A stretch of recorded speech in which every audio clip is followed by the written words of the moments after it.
It was something I wanted to bring up right away, but now I don't remember. I'm sitting here thinking. I realize you can't do that on the radio. Yeah. It doesn't make for a good show. Give me a few minutes, Robin. I'll be right back. I'm going to think. But nothing happened. Right. And there was something I wanted to talk to you about, but I don't know. Didn't write it down? Oh, no. Why would I do that? It's so true about writing things down. You know, I study getting things done, GTD, and the whole premise is you must write everything down and get it off your head. In other words, your brain is probably the worst at remembering stuff. You notice like something pops in your head 2 seconds later, you don't even remember it? Oh, yeah. It's good at coming up with ideas, your brain, but it's not good at holding on to those ideas. So you've got to capture them somewhere. You've got to write them down and have a system that's so foolproof that you can find those ideas at a moment's notice. Well, that's why, you know, the really great songwriters keep a book of lyrics. You know, like they might not come up with a whole song right away, but some great idea will come to them and they'll just jot that down. And one day when they need some inspiration, they're leafing through their book and there's that great lyric. But if you didn't write it down, it wouldn't just be there. That's so true. And then you talk to some guys and they don't write them down. They go, well, if it stays in my head, that means it was good. And if it doesn't, it probably was shit. But that's not the case. No. Yeah. I write everything down, though, pretty much. I'm pretty good now. I walk around with pads and paper, and no matter what it is, I write it down, and I have a great system in my computer. I should do a little blog on how my system. Your organizational system. Yeah, I think people would like it. I think so. I'd be interested. Yeah. Very, very organized. You know, like maybe I have 5 things in my inbox in my email, maybe at the most at any given time. Really? That's right. I clear it out and I put everything in folders. I never look at a full inbox. I'm awesome. Totally awesome. I'm telling you, Robin, you know what I love watching? I don't know where you can find more of this, but I love watching how people work at their desks. Really? Yeah, I watch videos on that all the time. I didn't even know that videos of that existed. Yeah. Oh, yeah. This guy, David Allen from Getting Things Done, he sits at his desk. And it's like a 5-minute video. And he goes, okay, here's my system. And he just, whatever's around, he files and shows you how he deals with it. Uh-huh. Some shit he lays on it. He delegates to his wife, you know. He says, hey, this is something she could do. But here's something I need to do. And this is where this goes. This is just reference material, blah, blah, blah. And I could watch that all fucking day. If he would release a video every day, 5 minutes of what he did, I'd be fascinated by that. I'm just trying to figure out the world. Now, I have the best inbox out of anyone here. I'm sure you do out of mine. That's right. And Fred, and especially Benji. That's right, Benji? Yeah, I can imagine that inbox. Must be a nightmare. Goes back to the 70s. Right. Yeah. Hey, here's a piece of email from the 70s before they even had email. How do you find anything? You know, that's the thing. You got to be able to find it. You got to be able to find it. You know. But in order to learn how to do this, it takes lots of study. Well, some people must just be naturally organized, aren't they? No. No? No. No. There's not that natural person that wakes up organized? Being organized is a study. You know, some people, like my dad is very organized, but he's not the ninja level. You know, he's not. But he's pretty organized. He's pretty good. Uh-huh. He gets stuff done. And I notice my father naturally does the most important rule. Anything that can be done in under 2 minutes, my dad will do it right then and there. He doesn't procrastinate. If he's got to write a check, he writes it then and there. He runs right upstairs and does. If you wait, you're fucked. Get it done now. I know. There are things that and I have gotten to the point now where I start to tell myself, don't just think about it, do it. Right. Like, what's the thing that's on your mind right now that you need to do? I need to write a couple of checks. You mentioned checks. Right. Yeah. So here's what you do. If I was sitting with you, I go, take out your checkbook and write the check. We get it done in 5 minutes. You go, oh, my God, I'm so It's off my mind. That's right. I don't have to worry about that anymore. So being organized is very important. I can't tolerate people who are not organized. I've had it with them. I see. They don't write a thing down. I'm working with somebody now I won't mention any names. Super talented guy. Super talented guy. One of the tops in his field. Whenever I have a meeting with him, he goes, oh, we're going to do this, we're going to do that, we're going to do... I go, do you ever write anything down? Oh, no, I'll remember. Never remembers a fucking thing. Because I write it down. I go, what happened with this? Oh, we're working on that. No, you're not. You forgot. They don't write a thing down. And it goes. I would never hire anybody. Please. Write it down, you lazy fuck. But then, the other day I was at a restaurant. Right. Out in Napa, and this guy took our entire order and didn't write anything down. That is different. And then repeated it back to me. Okay. That's different. Okay. That is a skill that this guy's developed over years of being a waiter. He's a pretty young guy. Yeah, well, all right, whatever. He's developed that. He has a unique skill, and it's sort of part of the shtick. You know, everyone probably praises him for that, and that's it. But it's a useless thing. Guess what? We invented a paper and pencil. You can write it down. It's useless. It's useless. Well, I did have a teacher. What do you think of this concept? Go ahead. I'll tell you right away. Teacher who said, don't learn anything you can write down. Don't learn anything you can write down. I don't even know what that means. That means don't cram your head with a bunch of facts that you don't necessarily need. If you can write it down or look it up, you don't need to keep it in your head. I don't know about that. I think some things just get in your head. I mean, some things you just know. You know what I mean? And some things you do have to memorize. Right, but if it's just an odd fact, don't clutter your mind with it. That's how Sal got to where he is today. Sal is the example of that. Sal had that teacher. That's Sal's teacher. She taught him all through senior high. Don't write it down, right. Don't remember. Don't remember a thing. Sal doesn't know a thing and is happy about it. What do I need to know that for, he says. Well, what do you need to know anything? Why do you need to know how to speak or eat with a fork? Well, what is important to Sal? What are his priorities in terms of what to put in that brain? I don't think there are priorities, honestly. I think whatever gets in there, gets in there. It's accidental. Most of it's porn or spitting or pissing on people porn. Anything to do with porn is in there. You know, I get it. But being organized is a skill, and I respect it. And I'll tell you something. As a guy who's had to hire people, I've evolved to the point where I have a criteria for hiring people that are way higher now than it used to be. Oh, yes. I don't want to hear about it. You hire someone, and they go, oh, I forgot to do that. Oh, fuck off, you cock-sucking fuck. You forgot. Then why am I paying you? Oh, but I forgot. Anyone can forget. No, they don't. I don't. My boss tells me to do something, I write it down. Bunch of dicks. Had it. Yeah, that's right. What else you want to know? We've learned about organization now. Yeah. We'll move on to the next subject. All right, let's move on. Let's take a couple of calls and we'll say hello, and then I got to get to all this stuff I got to get to today. I've purposely asked Gary to clear the schedule so I can get to everything. All right. Here we go. Let's go to Brett.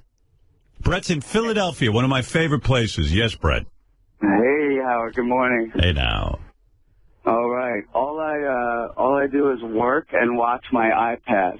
I'm like addicted to these TV shows. Nothing wrong with you. That's how I live my life. It's a good life. I'm perfectly happy. Oh, I'm You're so staying happy. out of trouble. I was so happy yesterday. I had 2 free hours. I laid down on a couch. I wrapped myself up in a blankie. And the closest thing to the womb that I could find is that TV set. I put that on and I watched. I caught up on Boardwalk Empire, which is the greatest. Chalky and Dr. Narcisse, the best 2 actors on the planet. Fantastic. I haven't seen this week's episode yet. It was so good. So good. Dr. Narcisse is my hero. You love Dr. Narcisse? I love him. He's so full of shit. It's great. And then I watched Homeland. I caught up. It's getting better. It's getting better this season. It's starting to, I mean, it's completely unbelievably off the wall. Yeah, Sal and Carrie are back together. Yeah, well, don't ruin anything for anybody. Meanwhile, you don't even know the names of the characters. What's wrong with you, Brett? Saul, not Sal. All right. And really, I haven't seen it, and don't ruin it for me. Yeah. Okay, well, here's my question. Breaking Bad's over. I did Ray Donovan. Robin mentioned Banshee, which I actually have Fabulous. started. Fabulous. Have you guys any other recommendations? I mean, Yes. it's all I do over here. I'll tell you what to watch, okay? And if you follow me, you will be happy. Has he seen Spartacus? That is terrific.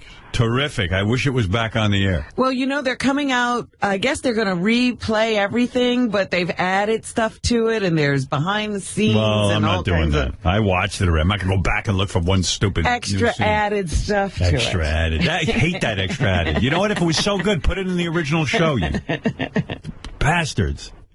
I mean, now they're going to go back. I watched the whole thing. Now they're going to go back and add a scene. Show me the scene. We'll sit there and buy the whole thing. It's ridiculous. Spartacus is very good. Robin is correct. Okay. Then you could watch Justified. Very good. Very good. Fantastic. Very good. Yes. Have you seen all the Dexters? Yes, Dexter I was up on. All right. You saw Breaking Bad, you said? Yeah, amazing. Amazing. Okay. Now, you've seen all the Munsters, right? I'm going old school on you, but Munsters, you should. That's required watching for anyone who listens to this show. Yeah. All right. So that's a good thing to get also. What is going on with his phone? No, he's an FBI agent. Ah. He can't reveal where he is right now. That's a clue. He's working undercover. What other shows am I watching? I'm watching so many good ones. Have you watched The Shield? No good. Don't go to that. You Don't didn't listen. like The Shield, Howard? Never watched that. I've tried. Forget it. Oh, it's a great show. Don't waste your time. You might want to check it out. Well, it's bullshit. It's a bullshit show. That is a great show. Are you watching Game of Thrones? I thought you didn't like that. I don't, but I watch it. I'm always confused, though. Same with you. Right. Maybe The Shield isn't for you. No, The Shield is too imbecilic and it's childish. Not imbecilic. Yeah. What are you talking about? It's just not good. It's not a well-written show. It is an Are we thinking of the same show? Yeah, Michael Chiklis. Yeah. I know the show. Great show. Terrible show. Don't watch it. I'm telling you, go with me. Robin's got good suggestions, but sometimes she's off. Sometimes the shows are too sophisticated for you. Too sophisticated. Fine. Yeah, I watch Game of Thrones because, I don't know. I just watch it. Did John told me he was going to recommend Orphan Black to you. Did he do that? Several people have. I haven't seen it yet, though. I should get that, huh? Yeah. Yeah. I don't know how I get that, though. It's on a lot of things. It's on Netflix. I'm sure it's on iTunes. Yeah. No, probably iTunes doesn't get it until the whole season's over. It's over. Oh, it is? Yeah. How long has it been over? A couple of months, maybe a month and a half, too. Probably not. It's like it seems you have to wait like 6 months. No. Yeah. On iTunes. And now that you watch Strike Back, right? Yeah. Oh, watch Strike Back. Yeah, Strike Back. I heard about that. Yeah, this season blows, but it's still good. But now I saw there's something called Strike Back Origins. Yeah, I have that. Okay. I'm going to be watching that. Anything Strike Back, watch, because you get tons of hot... Here's the impression I get if you're in the military, in special ops. Right. Every female who's in special ops is a supermodel. All of them love to fuck. I mean, constantly. And they all fuck like crazy people. Like, these women are wild. This season is terrible, Strike Back. It's like just unwatchable almost, but it's still worth watching the first couple of seasons. And Strike Back is being canceled, but there's one more season coming up, and that's it. But it's worth watching. What is it, John? Orphan Black's on iTunes. It is on iTunes? Yeah. Gary, immediately write me. See how I have things captured? Okay. Send me an email that I must download Orphan Black. Orphan Black. What's that? It's a new show. I heard it's good. I heard from enough of the right people, like Robin told me about Banshee, so now she has credibility with me. Well, I told you about other things, too. Yeah. Well, all right, well, that's 4 shows, so that's about 2 weeks, and then I'll call you guys back. Okay. Yeah, Banshee's the best. Yeah, I loved it. I love it. All right. Justified, really good, too. What else is good, John? What's like the top ones? You know, because now there's so many good shows on TV. I mean, you've said a lot of them, I think. Network TV blows except for Blacklist. That's awesome.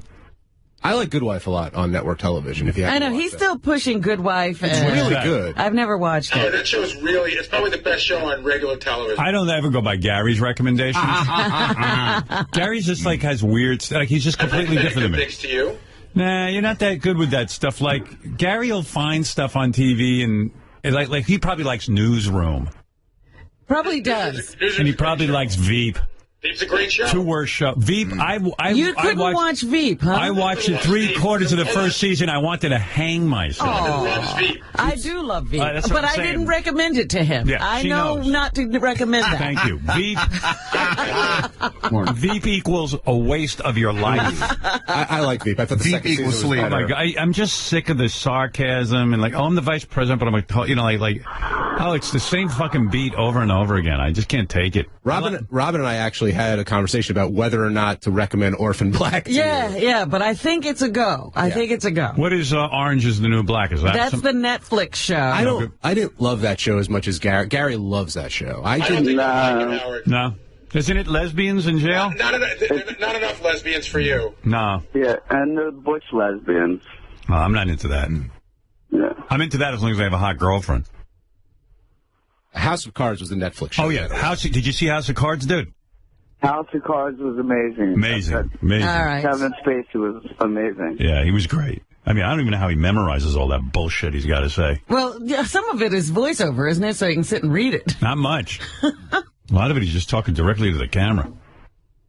I got a ring so I could tap it on the table just when I walk out of a room now. What? You lost me. You know, Kevin Spacey, when that ring he wears in that show, and he taps it on the table to make a point. Is that what he does? You observed something that I missed. I got to tell you, I didn't watch that closely. I'm on these shows. I'm in my headphones, my whole world there. Right. No. All right, guys. Later. Yeah. He's got enough. He can. He's got enough shows. It's so great. He'll call us in a couple of weeks. So great when your iPad's loaded with shows. You don't recommend Fringe, and you love that show. Fringe got bad at the end. Really? I love JJ and everything. I don't like to badmouth that, but it had me for a couple of seasons, and it just fucking fizzled. They didn't know what to do with it. Am I right, John, on that? First couple of seasons are great. Well, great. And what about Revolution? Are you still watching that? Right, but I don't want to say that because I love JJ. I'm still watching it. I love the show. Yeah. I'm out on Revolution. Me too. Oh. But I would say 90%. But JJ's going to direct the thing with two heads, so like that's my guy, and I love Star Trek franchise, and he's going to do a great job with Star Wars, and but and when we do thing with two heads, I'm going to make sure JJ doesn't get make sure he's got a game plan. Make sure he has an ending. Make sure he's got a good ending that I like. But I would say 90% of the stuff I watch is on cable. I mean, me too. There's not a lot of good stuff on network anymore. There just isn't. Cable's become the place. Well, Under the Dome was good this summer. Under the Dome's another great show. Yeah. CBS. That is an awesome show. You like that? I thought it dropped off a little bit as it went on, but I thought it was a pretty good first Why season. did it drop off? It just got a little bit hokier, I thought, and okay, they're under the dome. You see what's happening. They were sort of running out of storylines. Like, are they going to fuck us and not have a game plan? Right. I don't know if they plan for it to last longer than one season. Let's put it that way. Right, yeah. And then when it becomes a huge hit like that, then they go into crazy land. Right. Yeah, now you got to figure out what else to do. But Sunday nights now with Walking Dead, Boardwalk Empire, Homeland, Good Wife, I mean, Sunday nights are just fantastic. Yeah. It's unbelievable. My TiVo is full with chock full of good stuff. Sometimes my TiVo doesn't know what to do. Yeah, sometimes my TiVo explodes. I had to put a second TiVo in just to get just to make sure I got. Oh, Walking Dead. I didn't recommend that to the guy. Right. I assume he's watching. I imagine he's up on that. You'd have to be an asshole not to watch Walking Dead. It's been real good. Who was it? Somebody told me they were bailing on Walking Dead, that they were tired of it. Maybe I read that. No, they're assholes. Drop those people. Those aren't friends of yours. Walking Dead's so good. It's like getting a movie every week. Yeah. So good. I think Boardwalk's like that, too, now. Yeah. It's so well done, and it's amazing to watch, just to look at. I missed the guy with the missing half his face. Yeah. I need more of him. I loved him, and I don't know where they're going with that character. But I also love the guy who used to be the agent who now is a bad guy. Yeah, you don't see him? Yeah. We don't have enough of him anymore. That's a good show. Did I recommend that to the guy? Boardwalk Empire? Yeah, hey, dude, that's the one. Get that. Yeah. I don't watch any sitcoms. I'm sick of all that bullshit. It's like, they're not even funny. I have checked out Mom a couple of times with Allison Janney. Oh, yeah? Is that good? Yeah, and I watch it. It's not funny, though, right? It is. It has a couple of laughs in it, yeah. What's the last sitcom you actually liked? Wouldn't you say it was Friends? I like Friends. Because I don't think you watched a sitcom after that.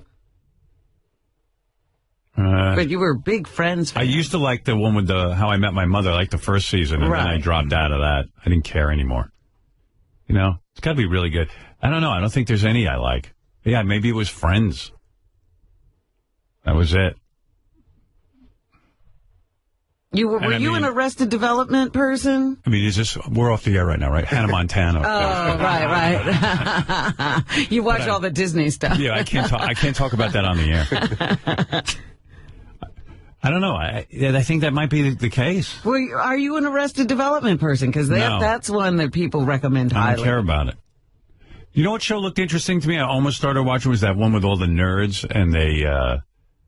the Big Bang Theory. Yeah. Gary loves that one. Every once in a while I watched it and it seemed kind of interesting, but I never stuck with it. I like Big Bang. I think it's fun. Yeah. I don't care about it. I'm not watching any, except, like I said, I checked out Mom, but I'm not. I started writing a Dexter movie already. You're writing Dexter the movie? Yeah, I got to see it. It's very good. One of the best scripts I've ever read. I just read the greatest script ever. Who wrote it? I did. Anyway, we got to take a break. Enough with the TV. Oh, wait a minute. You know Robin Williams is on television. Yeah, I know. I heard his show is good. Like It's not. It's not? John and I watched the first week. I thought it was the worst show I'd ever seen. Crazy show with Sarah Michelle Gellar. I know it did great ratings. John and I were like, what? Oh, yeah? Well, didn't it drop in the ratings or no? It's dropped, but it still gets decent numbers. Michael J. Fox didn't do well, huh? Not that great. Yeah. No. I was pulling for him, too. I was, too, but... That whole NBC Thursday franchise, they just lost it. I mean, they own that night for comedy. Yeah, but I mean, there's no guarantee you're going to own that. I mean... But for 20 years, I mean, they had it. Yeah, but then you have to come up with a new one when the others wear out. That's right. I feel the networks are caught in a very horrible position. They've got to find shows that are so big that they get a big audience.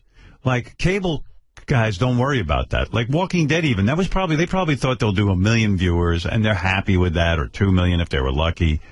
And they don't have that same pressure. Networks come up, we got to find the next big comedy.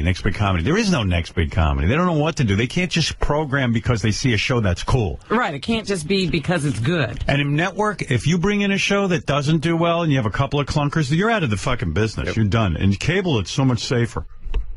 Yeah, Walking Dead would never have survived on network television. Yeah, NBC passed on one. Like Les Moonves, he's had the #1 CBS network for forever now, where he's beaten all the odds. And then today I'm reading a thing in the paper, they go, Les Moonves doesn't have the magic because he doesn't have the young viewers anymore. His audience is getting older, blah, blah. And I'm like, how the fuck are you writing that? I mean, the guy has won every season of television, but it's a thankless position. It's the worst job on the planet.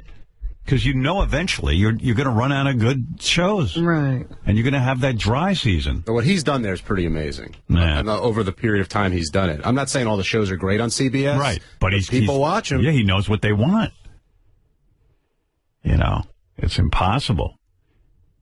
And then, like, even at NBC, now they've got Blacklist, a big hit. Their ratings are coming back. It's cyclical. It's like, well, okay, they were down, so they took some chances on some shows. Now they're up. But is Blacklist really doing that well in the ratings, or is it the DVR? No, it's doing real well. Yeah? I mean, it's on 10 o'clock at Monday night, too, so that's not exactly the best time slot, but it's a hit. I mean, it's definitely a hit. I thought it follows The Voice. Yeah, it does. The Voice is 2 hours. Right. And The Voice, talk about a show that'll change the fortune of it. The Voice is what really turned NBC around. Well, now their night with The Voice and Blacklist is huge. I mean, you put that on, that changes the whole fortunes of the network. Notice the whole NBC network turned around as soon as I joined NBC. Interesting. You're like a good luck charm. I'm a lightning rod. People now see it as the cool network. Everything changed. Everyone keeps asking me, when are you going back to America's Got Talent? I go, I don't know that's yet. the big question. Yeah, we've been talking to NBC and my agent. I've been talking to some of the guys, trying to figure it out. We don't know. But I do like those folks. Yeah. I did have a nice experience with them. Well, that's good. Oh, if they were shitheads, I'd be gone. Why would you put up with that? Yeah. Oh, man. You don't have to put up with that. That's what I love about, like, having some success. What did Jack Spector used to say? I have fuck you money. He had an eyeglasses business. Yeah. Yeah. A real good one. Have to take it? Like, Jack Spector was on the radio, but at the same point, he'd bang on your door. Would you like to buy eyeglasses? Would you like a new pair of beautiful shades? Bifocals. Bifocals are the new thing. Fuck LASIK. People aren't getting as much LASIK as they used to. Did you know Why that? is that? I don't know. Like, it's kind of come and gone. I mean, yeah, listen, still people are doing it, but it's not the thing it was. There's no real reason why. I suppose they got through all the people who really hated their glasses. I guess. Because there's only like 300 million people available for that. After a while, you run out. Yeah, I don't know what happened there. I don't know. How many people live in the United States? 300 million, right? Something like that? I think a little more than that. What is the number? I'll look it up. Like, I don't even know that. Yeah, because, it keeps going up. Yeah. Won't stay stable. Wouldn't you say it's 300 million, Fred? It's close to that. Yeah. But we got to be Give or over take that 8 now. million. Why do I need to know that? What do I care? I'm living here. We should know that. Yeah. 300? 313, yeah. Look at me. Fucking on top of my game. 313. So up by 13. Isn't it amazing? 313 million people live in this country. And you have a hit television show if 1 million people are watching on cable. Yeah. I say you're fucked up if you can only attract that, right? Yeah. I mean, what used to make a hit show, the numbers are just so much lower now. So, like, what are all those people doing? I guess they don't watch TV. No, there's so many more choices. Yeah, but, okay, so with 313 million people, not everyone's watching TV. So you got to figure 100 million people are watching television somewhere. And they're all spread out. Yeah, but it's crazy. Can't be. 16 million of them are watching The Walking Dead, which is pretty... How many? 16. I mean, it started at 16. It's like 12 or 13 And then with million DVR, now. another 5 million, maybe. Yeah. So you still have 80 million others. Who knows what they're doing? Yeah, but yeah, like, so where are the other hundreds of millions of people? Why are they not watching Walking Dead? Maybe they have to work. Some people are Nobody working. works anymore. Nobody works? No, I see this. Nobody works anymore. Well, that's New York. I don't know where the people are coming from. I go in that park in the middle of the day. Everyone's walking around. I go, why is no one working? I know why I'm here. Why are they here? I already did my work. I started my work at 4 in the morning. Right, but it's middle of the day, and they're lying around on the lawn, the grass. Yeah, sunning themselves. How dare you? I get so angry. See these half-naked chicks just laying there. That seems suicidal when I go in Central Park and I see these some chicks are just about naked, laying there in their panties and bra on a grass because they want to sun themselves. And there's no water. Like, at the beach, it seems a little safer when there's water. No water involved. It seems like you're just laying there. No, it's just cement. Like you're laying there waiting for some guy to jump on you. Like, be careful. But I think they think it's safety in numbers. You know, maybe. like at that time of the day, there are tons of people out there, so they figure nobody's going to really pounce. Yeah. Captain Jenks is such a weirdo. Hey, Captain Jenks. Hey, good morning, Howard. He's shot out of a cannon. He's been. Listen to this. Listen, Captain Jenks. He's been calling in for 2 days, at least, because I look at my computer and I look over and I see who's on the lines. And, there's a little tagline on what Jenks wants to speak about. And it says, Dave Herman is Sandusky, so would that make Tom Chiasano Paterno? Which is just a dumb comment. And, it's not even funny. Right. Well, anyway, Jenks has this in his head. And he won't let go. He's been calling in for 2 days. You can see he's shot out of a cannon. And then I'm on Twitter, and Captain Jenks is tweeting like a motherfucker. The same.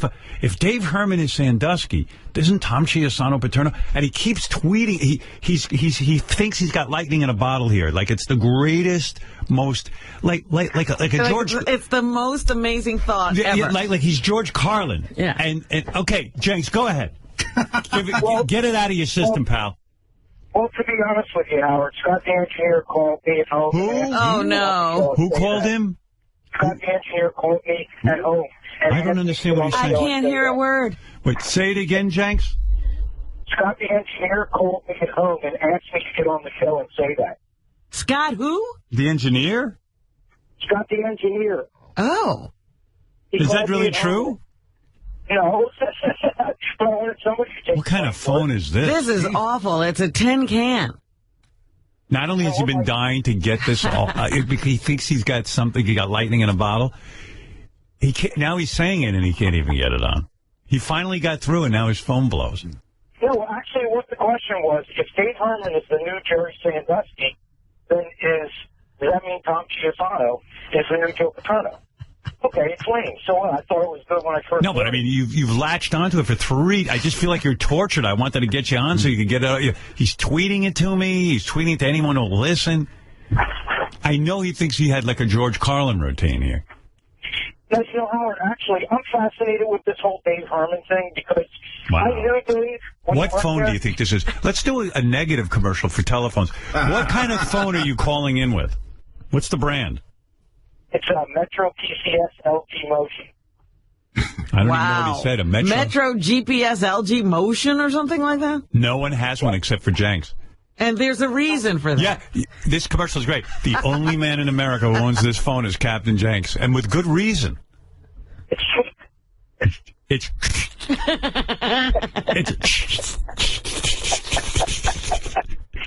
Jenks, what's your service like? Are you Verizon? Are you Sprint? What are you? I am Metro PCS. That's they run through, I believe, Verizon's phone lines. And is this like a flip phone? No, it's a smartphone. You know, it's a cheaper end. It's not smart. It's a stupid phone. Why does everyone get to call it a smartphone if it's not? Is this prepaid? One that I can afford. You know, I gotta live within my means. Is it prepaid? Yes. Wow. It's like a burner phone. Yeah, yes, it's what drug dealers use. The only people who use these are drug dealers. They're willing to sacrifice quality so that they can't be traced by the cops. They say it's for the price-conscious consumer. Yeah. And that's a drug dealer. It's like it's like Breaking Bad we're listening to. This is Jesse and Walter having a conversation. That's right. This is how their conversation sounded. Did you get the milk? I got it. Bitch. Okay. Get Gus Fring. Is Gus Fring there for the chicken franchise? Gus Fring. Did you take care of the thing? For the price-conscious consumer, whose exact words don't matter at all. Communication for those who don't need to communicate. Oh, Howard, if Dave Herman is Sandusky, then Toto Fiddle is Paterno. If it's George Sandusky, then John T. Sherman is... Oh, I said, this guy Jenks is so tortured. I was obsessing on how many times he was tweeting the same thought. You thought that was a real good line, dude. You were way selling that. Hello? Oh, now he's phone. Now it's cut off. Now he just he disconnected. I didn't touch I didn't pay for that much. Poor Captain. Oh, I saw him for 3 days calling in with that thought. Since the Dave Herman thing broke. Started Monday morning. He was on all show. Well, think of it. He probably, he heard about this on Sunday. And so he came up with this line on Sunday. He had to wait till Monday to start calling in. And I kept looking over my computer and I see Jenks is there. He's a good dude and everything, but that comment's awfully lame. All right, I'll let it just sit there. And then Tuesday morning, 6 o'clock, I get on. Might even been like 5:45. He's already on. Again, it says, if Sandusky is blah, blah, blah. And I read it again, and I'm reading it for 4 fucking hours. He's still sitting there, and I'm like, Jesus Christ, I should pick up the phone. But if Tom Chiasano is Paterno, and I went, who cares? We have so many things to get to. So another day goes by. Then I go on Twitter, and I see he's already tweeting it out. I said, oh, good. So he got it done on Twitter. Yeah. He's not going to call anymore. It's going to, his fever will go down. Right. He got it on Twitter. He's already said the line. But then I guess he woke up this morning and said, well, yes, I didn't get the response on Twitter. I'm going to get on the show. And so he gets on with that shitty phone. What is that phone line? What is that? Metro something? PCS LG something. There's not a person on the planet who's using that phone. He gets on finally, and I go, what the fuck? Let this guy say it already. Get it off his plate. Is this phone company like one person can be on at a time? Yeah. And he gets on, and it's like... Hard. Jakes. Tom Paterno, or Sandusky. What? All right, thank you. Paterno and Sandusky. Wow. And then he says it's a smartphone. Oh, here's Jenks. His phone cut out, he says. No. You're kidding. Gee, I can't believe your phone cut out. Yeah, that sucks when I'm right in the middle of a prank call, too, when my phone cuts out like that. You were right in the middle of a good bit about Paterno and Tom Chisano. And, timing is everything. And by the way, the Tom Chisano reference is like 8 years old. It was perfect. It was so timely. And like, even analyze his thought. He's going, okay, if you got Sandusky and Paterno, so therefore that's the same as Dave Herman and Tom Chisano. Now, I mean, the Tom Chisano reference is, how many people really know who Tom Chisano is? That's number one. Right. Only the real hardcore listeners. Jenks know. Jenks and Marianne from Brooklyn know. Right. And Bobo. He's playing to that crowd. They call that the half of 1% crowd. The rest of the people driving the car are not even remembering Tom Chisano. Right. And the analogy isn't even funny. It's not funny, and it's not correct. Yeah, it's not accurate. And it's not. Fred, explain to him why it's not accurate. It's not correct because there were no children at K-Rock, number one. So right. Tom had no ability to observe Dave in his glory. Nobody reported Dave to Tom. Right. It's not like he was in the lounge, diddling a kid. So Jenks, and Tom walked by. Respond to that. Well, I'd like to say that I apologize for my unfunny assholery. And next time I'll make sure that I have something really funny instead. I think you should go on Twitter with that, though, one more time in case anyone missed that thought. I only put it on Twitter twice. Yeah, I know. But then, I end up seeing it. That's not offensively, but it's a lame joke. It's not even a joke. Captain, you didn't even think it was a lame joke. You thought you had a brilliant thought. Admit it. That was my stairway to heaven. You put 3 days of your life into making sure that got on the air. All right. Yeah. Thank you, Captain. That was my Citizen Kane. Yeah, that was his Citizen Kane. Yes, it was my Citizen Kane moment on my LG Motion. Jenks, they all can't work out. Thank you.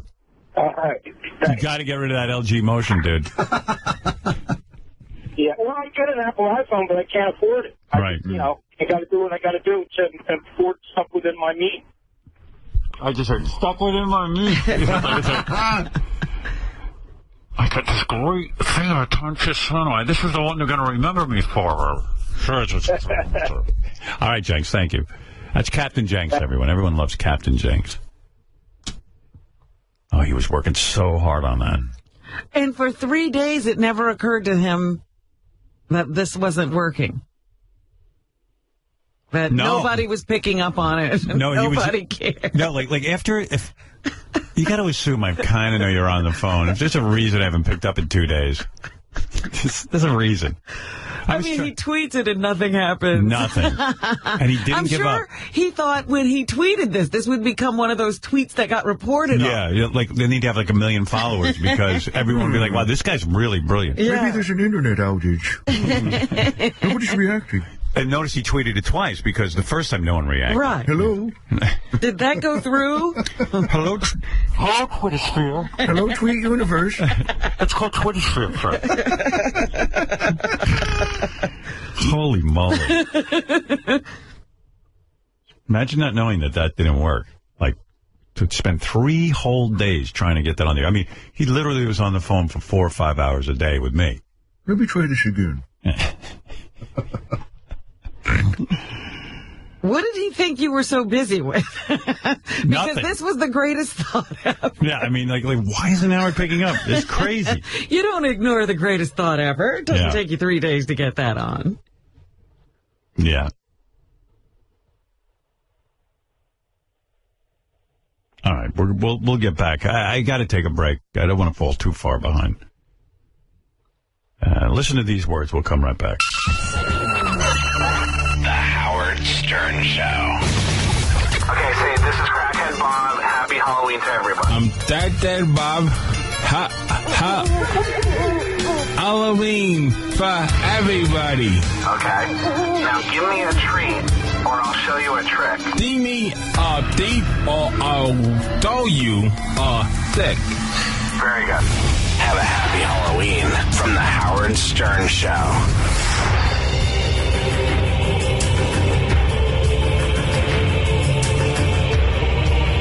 Okay, thank you. Thank you. Thank you, sir. Robin's got a little cooking demonstration going on over in the halls from her new book, The Vegucation of Robin. Yeah, I'm treating everybody to lunch today. So what is this? This is that chef you like? This is Chris Sanchez from Black Eyed Susans on Long Beach Island, and he helped me create the recipes for the book. And so he's going to be in the hall turning people on to healthy eating? He's going to be cooking and offering people food. Very nice of you. Thank you. Thank you, my love. You're quite welcome, and I hope you'll taste some of it and tell me what you think. John Hines a picky eater. Like he won't. Will he try it at least? I don't know. I was hoping that everybody would be like bold and try things. It's so silly because when you got a chef of that caliber out there, you know you're gonna like everything. I don't. People are so childish with food. What do you like? What are you using? What do you like? All that. It's all healthy, natural ingredients. It's good stuff. But he's also got meat out there for, you babies who can't possibly live without your quote-unquote protein. John said no. Did he? Yeah, I mean, it's so... John, you're like a fucking... It doesn't make sense for you to be so close-minded. It wouldn't hurt you. It's not like you have to make a meal of anything. You can just taste it. Like, you won't even... You're like it doesn't make sense. You're a guy I admire, but like this stuff, you're like a baby. You know what I mean? Everybody's laughing in the back. What is he making? Like, what kind of stuff? Give me a dish here. He's not there. Oh, well, he's making the butternut squash soup. No chance. Try it. Take a sip. I bet you know what? I'll bet you love it. I'll bet you What would you like to bet? Well, now Robin will blow you. Oh, here we go. If you don't like it. What do I have to like? Butternut squash soup. If you want me to try it, I'll try it. I guarantee I eat butternut squash soup. It's delicious. Okay. I mean, granted, this is no honey, but still delicious. And shame on who? For Wolfgang Puck. I know you're not worried you'll get fat. You're already there. No, that's not the fear. Yeah, what could it do? Make you healthy? It certainly can't hurt you. I will try it. I'll try it, but where's that soup? I'll be honest. Bring it in. I know you're going to love it. There's nothing, Howard. Nothing's been cooked yet. Oh, okay. Later on. Yeah, we'll do a taste test with John. Can I try one of the black and white cookies that are out there from Crumbs? Of course you can. Okay. Go ahead. Go ahead and kill yourself. Crumbs is so good. Oh, they put out a spread every week. Oh, it's insane. Howard, it's heaven. I know. Rob, would you eat chocolate anymore? I will eat chocolate, yes. You've seen me eat. Your chef made me this chocolate mousse I ate. I don't have a chef. What? I don't know what you're talking about. All right. Well, somebody was cooking at your house. Yeah, well, that was my buddy. Okay, well, he made me a chocolate mousse. My chef. And I ate it. But you won't eat rice. No. Okay, here's a game. What would Robin eat? You ready? All right. Chocolate, yes. Tofu, yes. Potatoes? No. A purple potato. A purple potato? Oh, I love you. You're such a queen. You're such a princess. I don't know if you're a princess or a queen. Maybe you're both. You'll eat a purple potato. Yes. Why not like a potato? Because they're more. They have more nutrients and they don't get metabolized as quickly as potatoes. When my chef prepared food for Robin, we took regular potatoes and dyed them purple. Orange juice you'll drink? No. Ooh. Oh, that was a quick no. Why don't we like orange juice again? It's Just all sugar. Okay. Mm-hmm. Fresh squeezed even? No. Fresh squeezed even. But you'll eat an orange, though. I will eat an orange. Thank you. Thank you. Will you eat sushi? No, because that's... What am I going to eat with sushi? Right. It's fish. Right. Eggplant you'll eat? Of course. Yes. Apples you'll eat? Sure. Would you eat trail mix? No. Ooh. That's a quick no. Granola will you eat? No. No, of course not. I know you won't eat Raisin Bran, right? No. Too processed. Almonds? Yes. Oh. Yes, would you eat almonds Parmesan? Almonds Parmesan. What is the Parmesan? That's cheese. Cheese. You won't eat that? No. Oh. My goodness. What about smoked almonds? Probably you don't like that. You like them raw. I prefer them raw or just roasted. But smoked? I don't think so. Smoked? Cheese is out. Maple syrup would be out, even though it's sort of natural, but it's If I needed a sweetener, maple syrup would be. Now, there's a shocker, Robin. Why is that? Why? It's a natural sweetener. Would you eat purple maple syrup? No, because that would be food color. What about purple cheese? Purple cheese? Yeah, like going with the purple just potato. Like you're going with the purple theme. You won't use soy sauce, I imagine. That's salt, right? Oh, well, I could use, I'll use low sodium soy in a recipe or something. You're so crazy over there with that soy sauce. All right. Now everybody knows. I call Robin a traitor for using soy sauce to our movement. That's my feeling. All right. Good for you, Robin. Now we all know. Now it's clear. No orange juice. Good. I don't eat orange juice either. I'm with you on that. It's not for me. You don't eat orange juice. Yeah. I don't. Well, you don't drink it. Absolutely not. And from now on, I will only eat purple potatoes. I'm joining Robin in this. I like it. Why should I eat a regular potato? Yeah, why should you? You know I've been eating a regular potato every day? That's ridiculous. I feel like an idiot. You could have a purple potato? Yeah. It's not hard enough for me to find that potato. Now I got to get a purple one. Oh, my goodness. I love talking to you because I learn. Get the book, Education of Robin. Don't be an asshole. Well, the whole idea is to just move toward real food most of the time. Right. Bobo, you're on the air. Hey, now. How you doing there, Howard? All right. Hey, listen, I want to ask you, have you ever had a real one-on-one conversation with Fred off the air like you have with Gary? Yes. It happened. And I'm going to tell you. I'm going to tell you the year, and I'm not joking about this.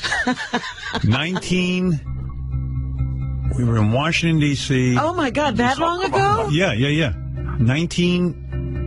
I want to say 81 was my last real conversation with Fred where we actually sat down and talked. That can't be. No, that's right, Fred. Am I lying? Pretty accurate. Yeah. Wait a minute. What about the time? Well, it was enough. Wait a minute. You had to have a one-on-one conversation with Fred during this period, okay? What period? We had there was this huge blizzard. Yeah, and you took Fred home. That was 1981. No, that was probably might have been another year after that. Yeah. Okay, call it what you want. 81, 82. That's what I'm referring to. It's close enough. When he was at your house? Yeah, why do you say, oh, my God, Bobo? I'm a man. You don't sit and talk to another man. Fred was with you from the very beginning. And of course he is. That's why I like him. I don't talk to him. Have you ever tried to talk to Fred? I wouldn't like him if I talked to him. What about when he goes out to your house? No. I'll say, hey, Fred, how you doing? And then I go talk to somebody else. I felt like I ruined a moment last year at the Christmas party. You did. Fred and I almost had a real conversation, and Robin couldn't handle it. She always does that. No. I was so happy that I came to say, oh, this is wonderful. And then you stopped talking to him. That was I tried. No, Fred is a great guy. Don't get me wrong. But we had this great conversation in 1982, and I felt full. I felt almost won last year. When was that, Fred? I don't recall. Well, it was at the Christmas party. We started. I always make a plan at the Christmas party. I say, I'm going to talk to Fred. And I swear, people can't handle it. I went over, and we're talking. Yeah, and people just immediately come over and interrupt. And it's not only Robin. Is that right? Because I felt awful because I broke up immediately, and I thought, oh, no. I was having a great conversation with Fred, at the Christmas party. And I made a plan. I said, when I see Fred, I never get to talk to the guy. I'm going to really have even if I feel like running out of the room, I'm going to stick with it like a bucking bronco. You're going to ride that ball. That was brave of you. And you know what? It was enjoyable. We were having a nice time, but people couldn't handle it. No. They came over and they interrupted. Well, I think either that or maybe they feel that they have to save you. I remember exactly who pulled me away from you. Who? Ganji. Really? No, come over here. Yeah. I was just coming over to say hello. He was. Yeah. Yeah, he couldn't. He was the dark horse. I never would have expected that. He's a big dark horse. A big fat dark horse. Big fat mule. Yeah.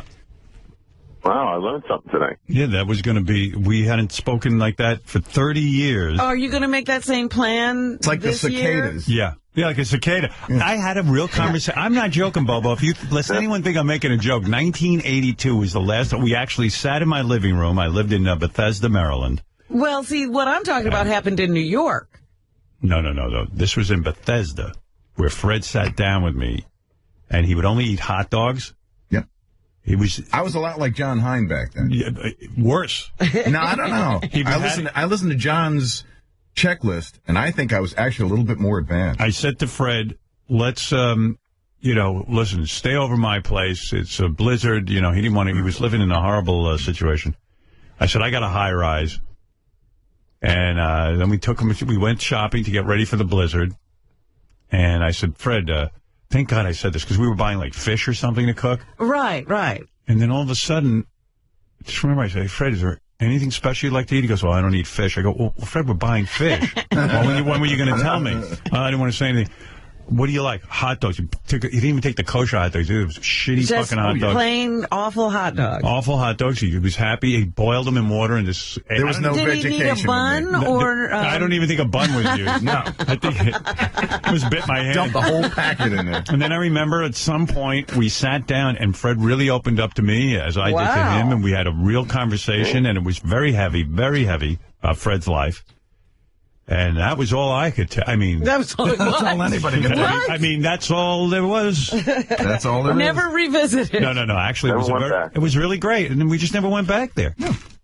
And you know what? I feel I know Fred from that one conversation. See, I think you must have had two conversations. Nope.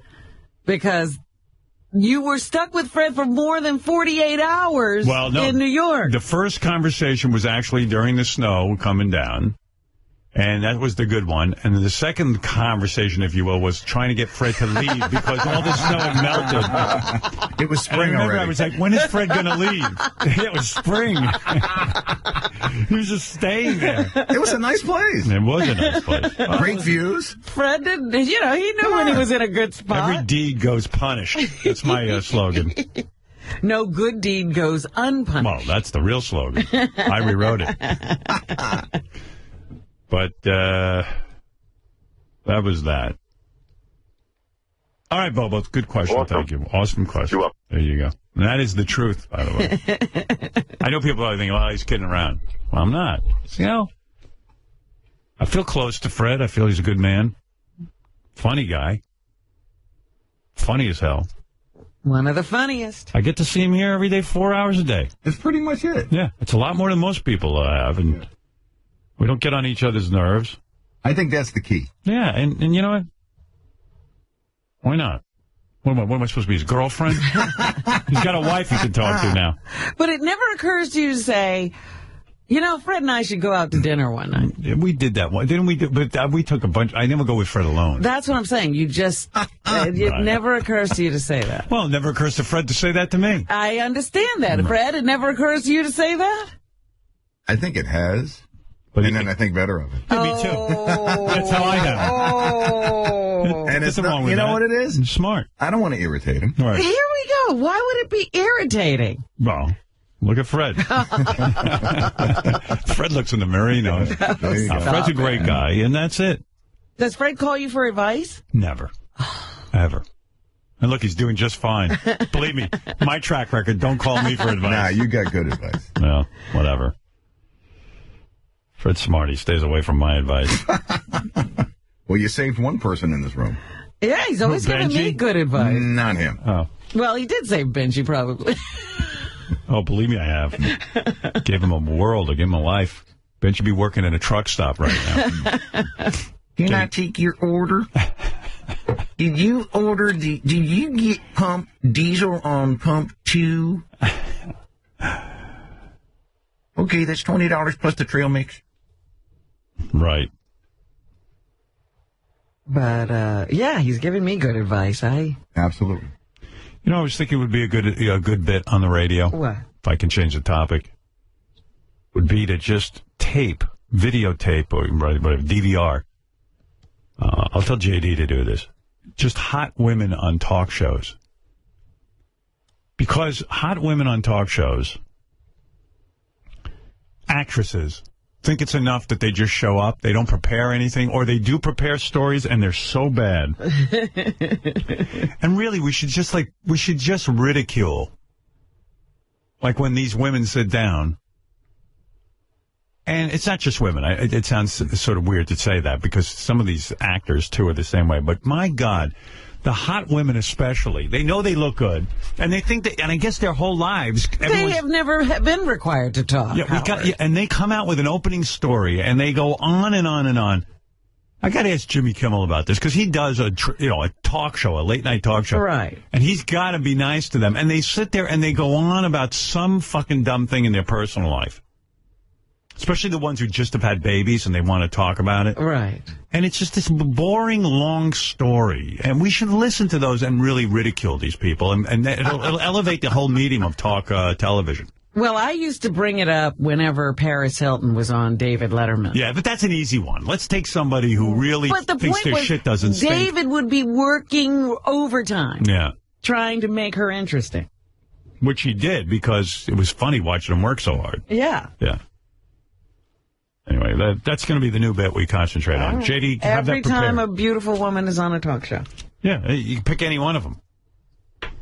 I was watching Ellen DeGeneres. She had I forget who the hell it was. She's sitting there working so hard. And this one woman comes out, an actress, and she starts telling a story. I thought Ellen DeGeneres was going to have to go to sleep, like lay down on a cot. And these talk show hosts have to feign interest. It's just crazy. But I always think of when they started doing those stories that Farrah Fawcett had a meltdown. Yeah. On the David Letterman show. I was like, Farrah Fawcett always sounded like that. Now you can hear her. Right, because she had lost her life. Yeah, there was no reason to actually watch her anymore. Where was I? Oh, okay. So here. I see you brought Captain Dennis with you to work today, too. I didn't bring him. He was helping Chris. Oh. Just making sure it all went well. That's Robin's assistant. What do you call him now? Assistant? Yeah. Captain Dennis. I call him Cap. Captain. Is he still a captain? Of course he's a captain. Or did you demote him? I can't demote him. He seems to be running the whole show now. I mean, he's running your life, Captain Dennis. He's running the Robin Quivers empire. Am I right or am I wrong? He the man. Yeah. I'm going to bring him in yet. I'm going to play later. Who knows Robin better, me or Captain Dennis?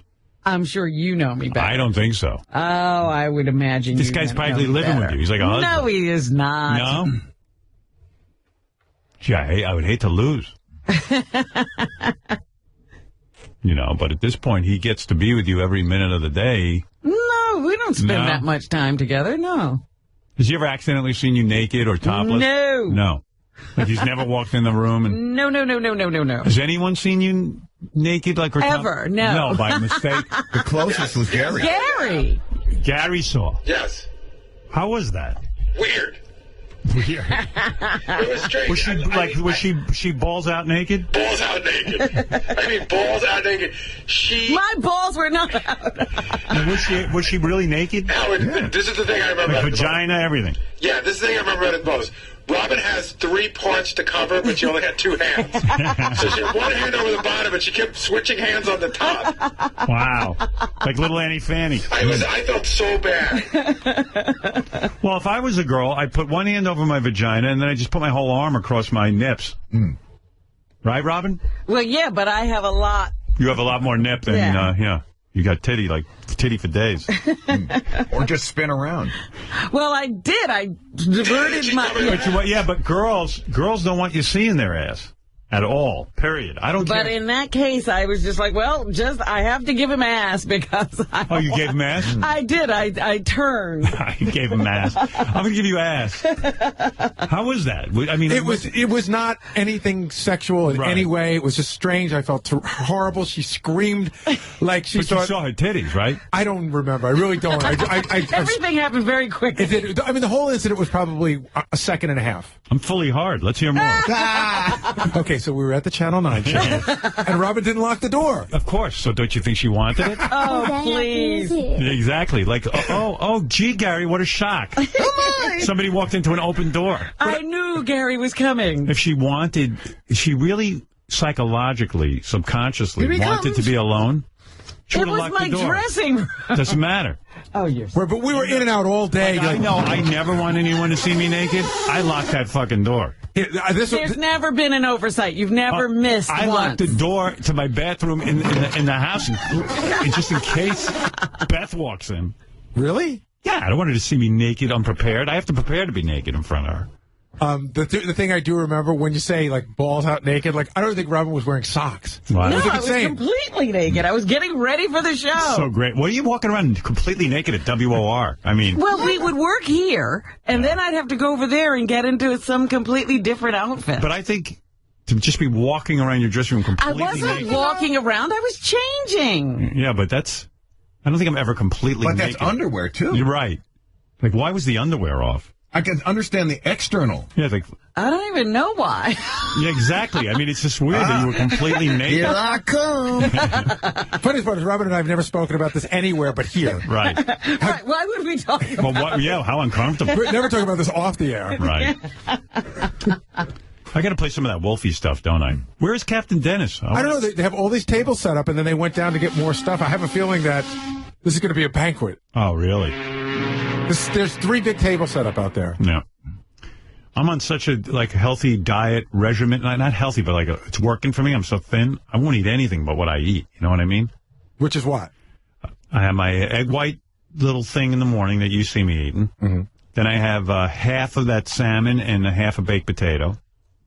That's it. That's I see lunch. You eat that salmon. Yeah. You cut it in half and you don't even eat the whole thing, right? Right. Yeah, that's crazy. Trick. Well, that piece of salmon's got to be 8 ounces. I go for 4 or 5 ounces. It's a piece of salmon. Yeah. But it's not like baked in butter or anything, right? Dude, look at that pregnancy you got going, and look at me. I got flat abs. Not only do I not have a pregnancy, I've already lost 10 pounds since we spoke like 2 weeks ago. So you did lose a little. But I'm nice and thin now. I don't want to. Well, you're not nice and thin. You're emaciated. No, I'm not. I'm yes, thin. you are. Get out of here. You're so jealous. I'm not jealous. I think you're too thin. No, I'm not.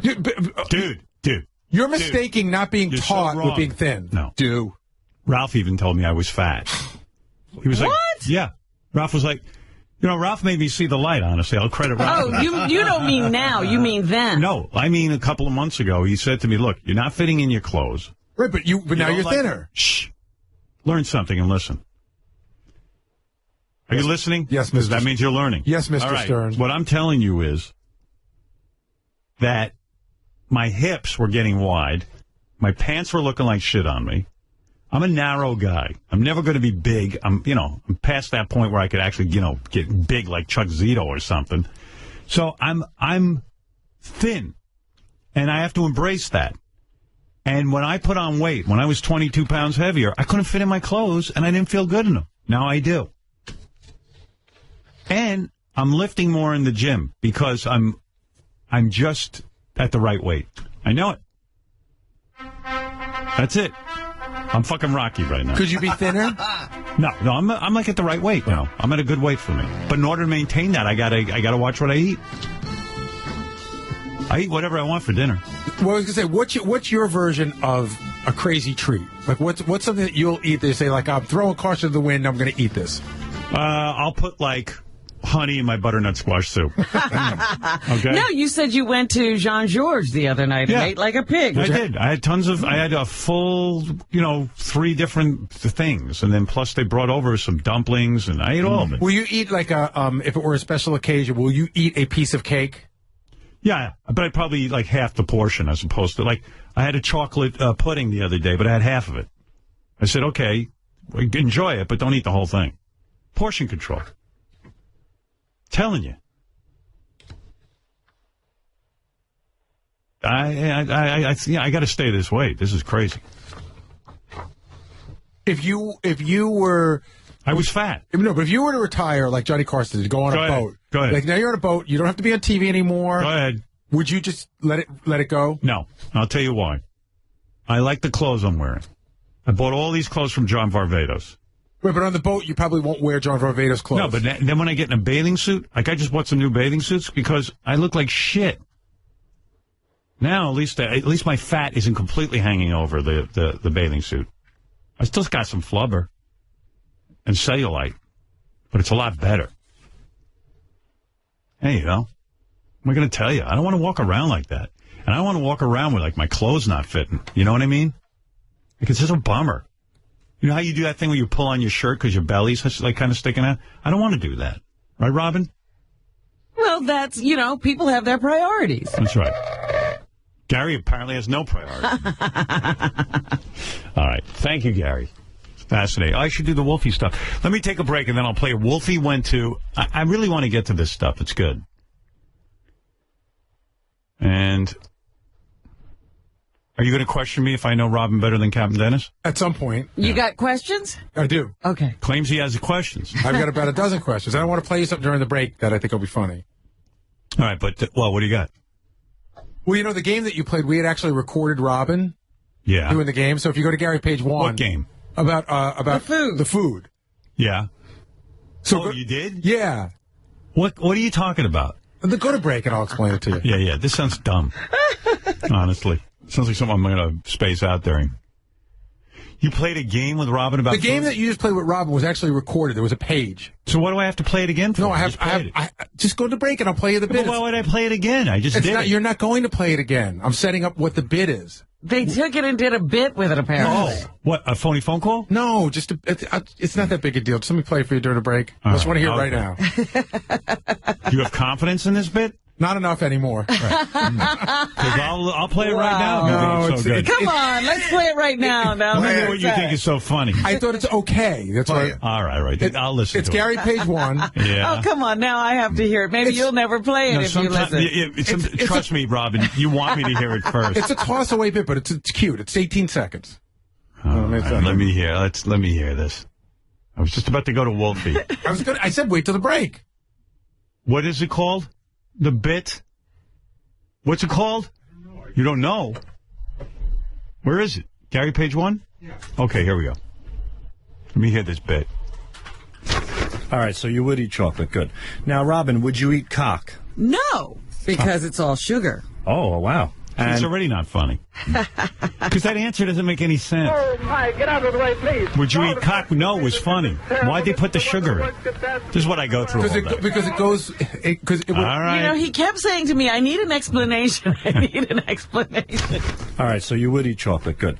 Now, Robin, would you eat cock? No, because it's all sugar. Oh, wow. And would you eat vagina? Yes, occasionally. Wow. And how about ass? Yes, if it was dark and had no dairy. Perfect.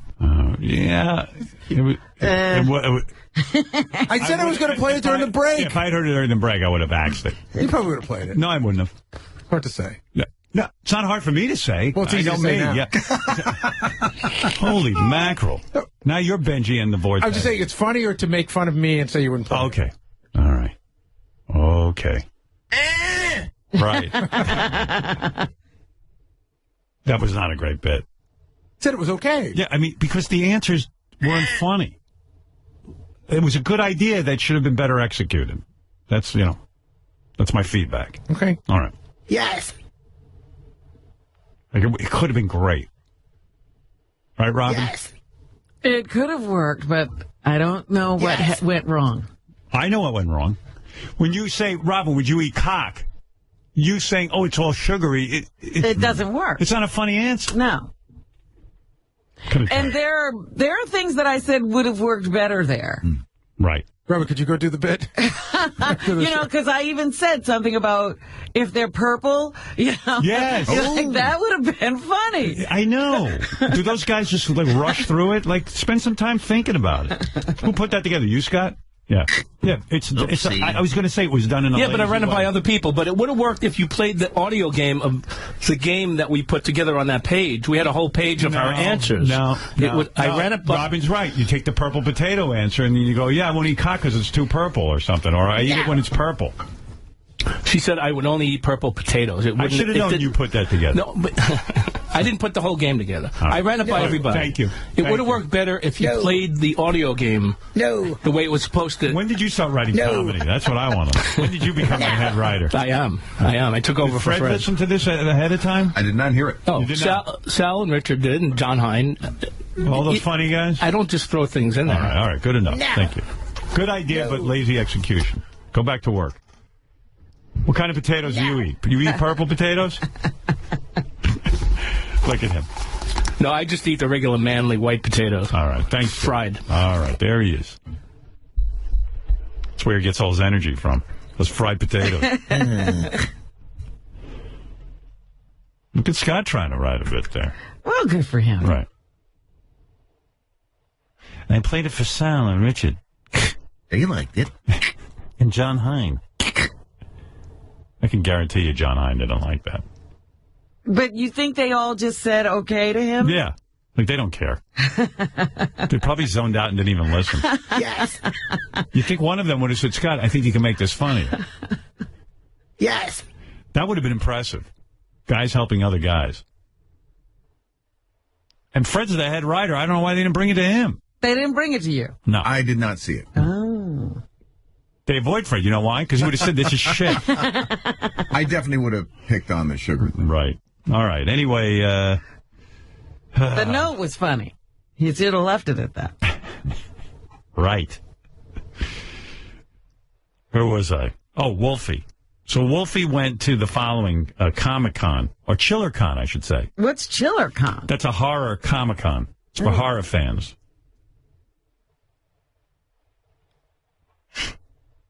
Did you know Scott was the engineer when John F. Kennedy was president? The engineer of what? He was the engineer for all the sound when the president would give, when John F. Kennedy was our president and he'd give a speech, Scott was the engineer. I had no idea. Yeah, of course. Yes, you did, because listen. Ask not. I don't know what's going on. What your Are you kidding me? country can do for you. I don't know where this comes from. I really don't. This was a very famous speech that Scott was in charge of. What you can do. What is the fucking mess? Do for your whatever I... Everyone missed it. They had later on they transcribed it. All right, where is okay, I'll go to Wolfie right after these words. This is retarded Frankenstein. I'm gonna get you. It's a retarded mummy. It's a retarded juggler. I come to suck you. I can't remember where I came to suck. Have a happy Halloween from the Howard Stern Show.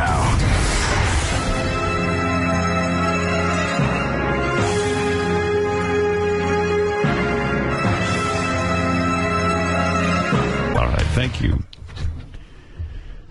Yes, Jay, you're on the air. Jay from Atlantic City, New Jersey. Hey now, Howard. Hey now. You were talking earlier about hot girls on talk shows and all that kind of stuff. Jeff Probst actually called out Jillian Michaels, saying she was uninteresting, I think it was last year. Jillian Michaels is the one from Biggest Loser? Yeah, the dog face trainer. Oh! Whoa. Whoa. A lot of hostility there. Yeah, I mean, Gary was telling me a story after I talked about this. He was saying he was watching, I don't know what it was, maybe Jimmy Kimmel or Jimmy Fallon or one of these shows. What show were you watching when that happened? I think she was on Jimmy Fallon. Jimmy Fallon, yeah. So there was this girl on, hot girl from Entourage. Gary was a big Entourage fan, and he wanted to watch her. I tuned in just to watch her. Right, because you're like, hey, she's so hot. Well, I want to see what it was all about. Yeah, so she comes on, and, Jimmy Fallon just, asks her a question, whatever set up, and then she goes, I'm from Canada, and I've never been to a hockey game.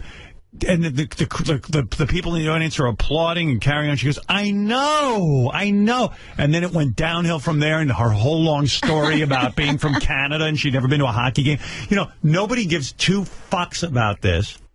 No one cares. She's not and she thinks she's the most interesting human being. And you ended up hating her, right? I really did. Yeah. I loved her, and then I was like, God, you got nothing going on. I'm moving on. Right. To a different chick. Yeah, and then you don't like her. And they don't understand this. You know, it was a bad appearance. It made me not like her, even though she thought that she probably was hysterical. Yeah, she definitely thought she was hysterical.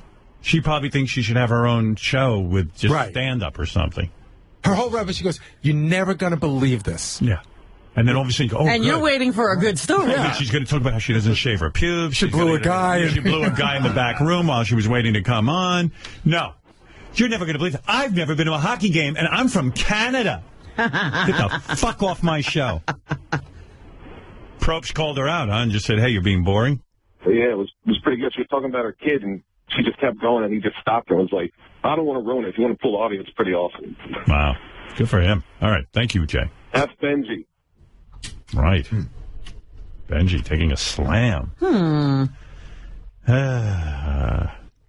I said to Gary, the real game is you have Captain Dennis and Robin, and you see who knows Robin better, Robin or Captain Dennis. Well, Captain Dennis is out there. Yeah. Because really, like, if I said to you, what brand of cat food do you use, Dennis probably knows more than you do. No, I know the cat food. Yeah? Yes. He doesn't know the cat food, I'll bet. No, I get Where the is cat that guy? food. This is Robin's, I'd say, Man Friday. There you go. Yeah. Captain Dennis. How long's Captain Dennis been with you? A long time now. Since at least 2006. Wow. Imagine that job. I imagine it's a very tough job. It is tough. Yeah. This is the guy who actually, look at it. Aye, aye, skipper. Aye, captain. Skipper. Whatever you say to a captain. He's the captain. Captain Dennis. Look at you. I was worried about this day. Haven't seen you in a while. Likewise, you look great. I didn't know. You do, too. I never knew how long you would hang in on the job with Robin. What type of... I haven't shaved my head since I started. So. What type of... you just lost all your hair. What type of cat food do you use? Don't say it, Robin. What type do you use? He doesn't... Well, wait a minute. I will write it down and hand it to you, and then you see if he knows. All right. Do you know? I don't know. You don't? Okay, forget See, it. it's wellness. Wellness.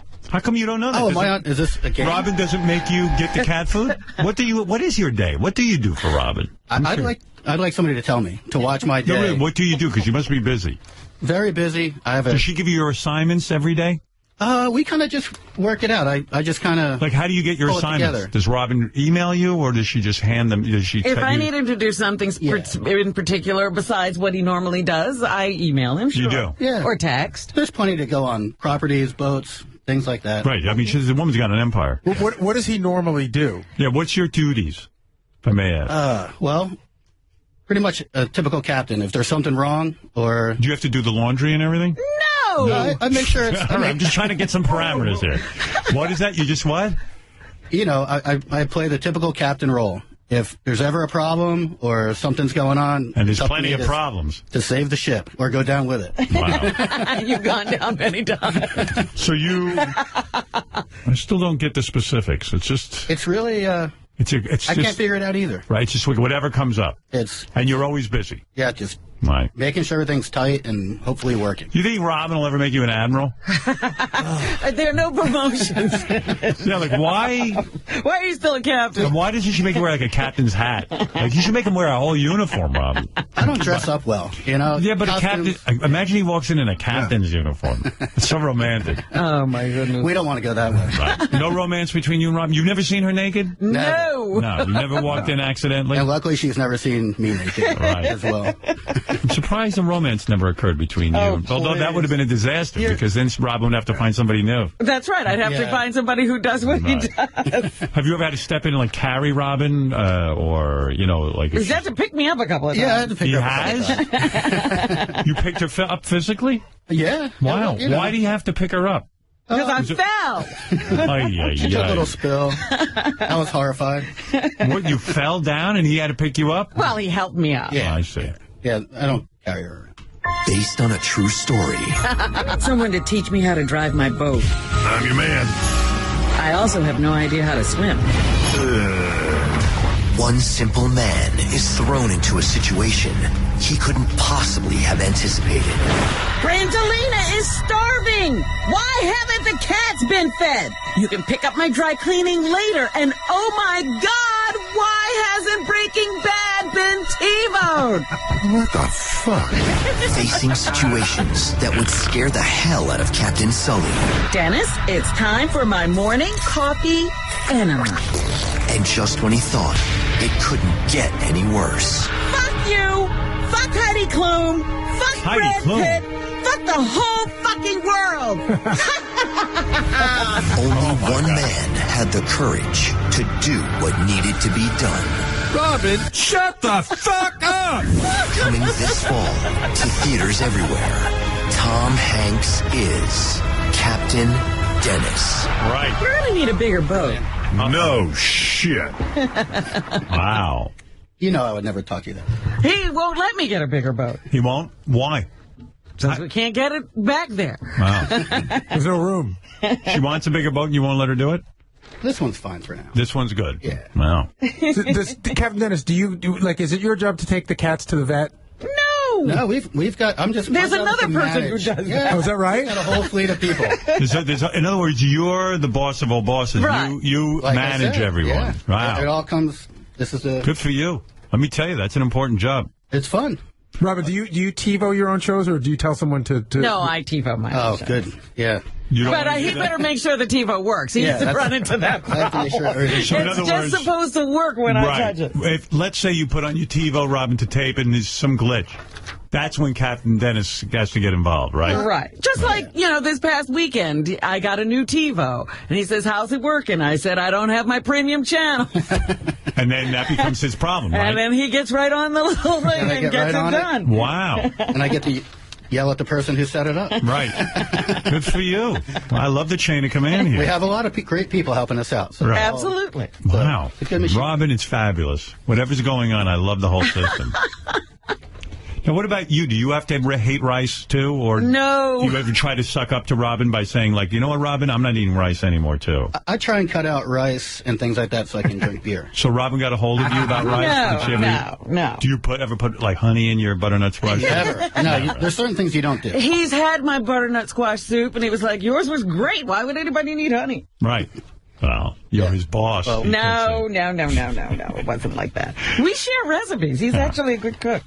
Do you ever get lectured by Robin about your lifestyle, and does she try to teach you?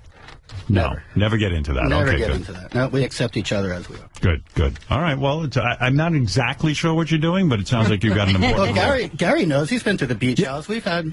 Robin was gracious enough. My family and I went out to the beach house. I think it was like 2 or 3 summers ago. Right. But there were 3 people. And they were awesome. But I mean, Captain Dennis runs that whole empire. Yeah, but what Robin put out was like ridiculously above and beyond. Like when you go to the pool in the morning, there's a giant cooler filled with every drink imaginable. Really? Kids drinks, grown up drinks, all that. Why don't I have that? And then how did you organize that? You're pretty good actually. I've got Captain Chris with me. I've actually bought Robin birthday gifts, and I'll consult with Captain Dennis, and he's pretty good. Yeah. I mean, we went out, Howard, every night. We went out on the cruise at dusk. You go to the Sunset Cruise. The Sunset Cruise. It's amazing. And Captain Dennis organizes that? Yeah, he put everything. In fact, it was really funny. Captain Dennis sends me an email. What about the rest of the staff, though? Do they have titles like Captain or? Well, there was a guy that was in charge of. What's the guy's name, Robin? The one of my kids loved that took him out. Oh, Randy. Randy's like the surfing, is he a speedboat, jet ski instructor. Really? Unbelievable. Great guy. What's going on over there? Yeah. We have the whole program, Howard. Wow. You really ought to show up. Yeah, maybe I will. And the jet ski guy, he's like, what is his title? Well, I don't know what his title is. What's his rank? Aqua Boy is well, he's Aquaman. Aquaman. You're elevating him. He's earned it. Yeah. Wow. But Howard, let me give you an idea. Robin, when you were looking death in the face, yes, was Captain Dennis in the will? I mean, was he? I have to fix that. Captain Dennis, get on that. That's something you need to get done. Poor guy was probably like, How do I approach that? You know what? The guy was like, looks like Robin's leaving. I better the planet. keep her alive. Yeah, right. He was probably like, yeah, it's true. Don't put him in your will. Otherwise, he'll want to see you dead. Well, he'll never know, but I do need to update my will. We need. All right, we'll get on. Get on that. Howard, I had no idea even about the surgery. It was supposed to be, I'll be in and out, Robin. Right. Oh, she didn't discuss that with you. No. Right. As need-to-know information. Right. Good. I didn't know I was on the emergency first call list. Yeah. Which, that was a surprise. Captain Dennis, you're not the most exciting guy to talk to, I hate to tell you. I'm boring. I'm definitely boring. Well, let me tell you something, Captain Dennis. You've got your hands full running that empire. I know it. It's fun. But you're doing a great job. I haven't heard a complaint about you yet. Yeah, nothing too serious. No, if I have a complaint, I complain directly to him. Yeah. You do? You know that, yeah. Is she tough sometimes? Is she tough? Well, that's why I think we get along. It's no BS, you know. Any tense moments with you guys? Like, you know, where you really feel like you're under the gun? Yeah, like Robin tasered you? There's been no physical punishment. All right. No discipline. No. What do they call it? Corporal punishment? No hazing. Waterboarding. Yeah, waterboarding. Can you imagine? Robin walks in the room and says, waterboarding you. But we do fight. You do? Oh, sure. Really? Every once in a while, he'll argue back. I'm trying to explain something at a very high decibel, and he doesn't like to be yelled at. Yeah, but you're the boss. He's very upset. He can't talk back. Well, I'll finally say, Dennis, why are you talking? What was the last? I've learned long ago. What was the last big fight you had, Robin? Oh, it was a text war. What were you upset about? I was upset because I needed some things. I had a deadline that I was facing, and I needed this information, and Dennis was, had taken charge of getting me that information, and the information wasn't coming. And then, I tried to be as patient as I possibly could. How long did you wait? I mean... Well, there was a 10-day window. Oh, for and we God's were sake. getting to the 8th or 9th day, and I was like, I don't have time for Dennis, this. why the delay? I don't even know what... Well, I didn't want to be specific, but, the guys weren't coming through with that information. We had those estimates that needed to be done. Oh, yeah. Yeah, what was going on there, Dennis? Why didn't you get that done?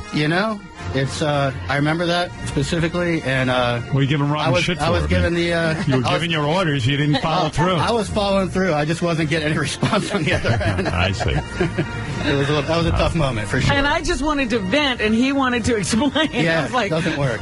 Just be quiet and listen. Robin is very results-oriented. She didn't want to hear your problems. I'm the same way. Right. Hey, Dennis, by the way, it took me 30 years to learn, but when they're yelling at you, just be quiet. It's the only way. I don't yell at anyone. I even said, I was texting him, and then he called me. I was like, screaming my and he was like, why are you yelling? I said, why did you call? You knew I was upset. Well, listen, not everyone could work for Robin as a taskmaster, but you I am not a taskmaster. But Captain Dennis has really stood the test of time. Good for you. Am I a taskmaster? You're to the point. That's what I like. Right. All right. Thank you, Captain. And get out there and now prepare Robin some food.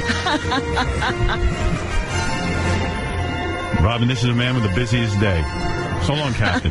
There he goes. That's some captain. It was funny because I came back from your house and I said to him, it's really great over at Howard's house. He said, really? What happens over there? Yeah, I got some new ideas. And I told him, and he says, I said, and I would like to see more Hamptons in Long Beach Island. He says, you're not trying to get more Hamptons out of Long Beach Island. You're trying to get more Hamptons out of me. Right. Well, there he is, the man who pulls the whole empire together. I was going to salute him, but I'm not sure he's a real captain. He was in the Coast Guard, but I don't know that. I don't know exactly what his rank was, but when you run a ship, you're called the captain. Like my dad was a sergeant in the Army. I don't call him sergeant. But if you ever saw him handle a boat, you'd call him captain. Good for me. I hate boats, so I'll never see him handle one. He once pulled that boat into such a small space. We were going to one of those... Yeah, he's good, huh? Dockside restaurants. Yeah. And he got that boat into a space that no one else could have gotten it into. And the whole restaurant applauded. I think you're into him. No, he's just a great guy. We have fun. I think if Captain Dennis came in the room nude and... Oh, God, help us. Had a full heart on, you'd help That him is out. the most beautiful dick I've ever seen. Exit out the other side. Really? I don't know. Yes. Okay. He actually, we were out in Napa this past weekend. Right. And my nephew came to have breakfast with us. And he said, we missed an opportunity to really pull a fast one on Anthony. I said, what was that? He said, we should have told him we had him over to announce that we were getting married. I thought, where did that idea come from? Exactly. Oh, man. No, that's what I'm saying. He's definitely into you. No, stop it. He's a girlfriend. I see the way he looks at you. He has a girlfriend. Thank goodness. He looks at you like a hungry wolf. Like an Ethiopian looks at a steak. Let me take you over to Wolfie, Chiller Con. Like, this is just unbelievable. I just am completely immersed in this culture. I love listening to these guys. When Wolfie goes over to something like the Chiller Con, which is horror fans, and all of them fit the same profile. They're older gentlemen, all appear to live with their parents. All of them appear to be wasting whatever little money they have on horror shit and like bullshit, you know? Tchotchkes from horror flicks. And they seem to spend most of their day with this nonsense.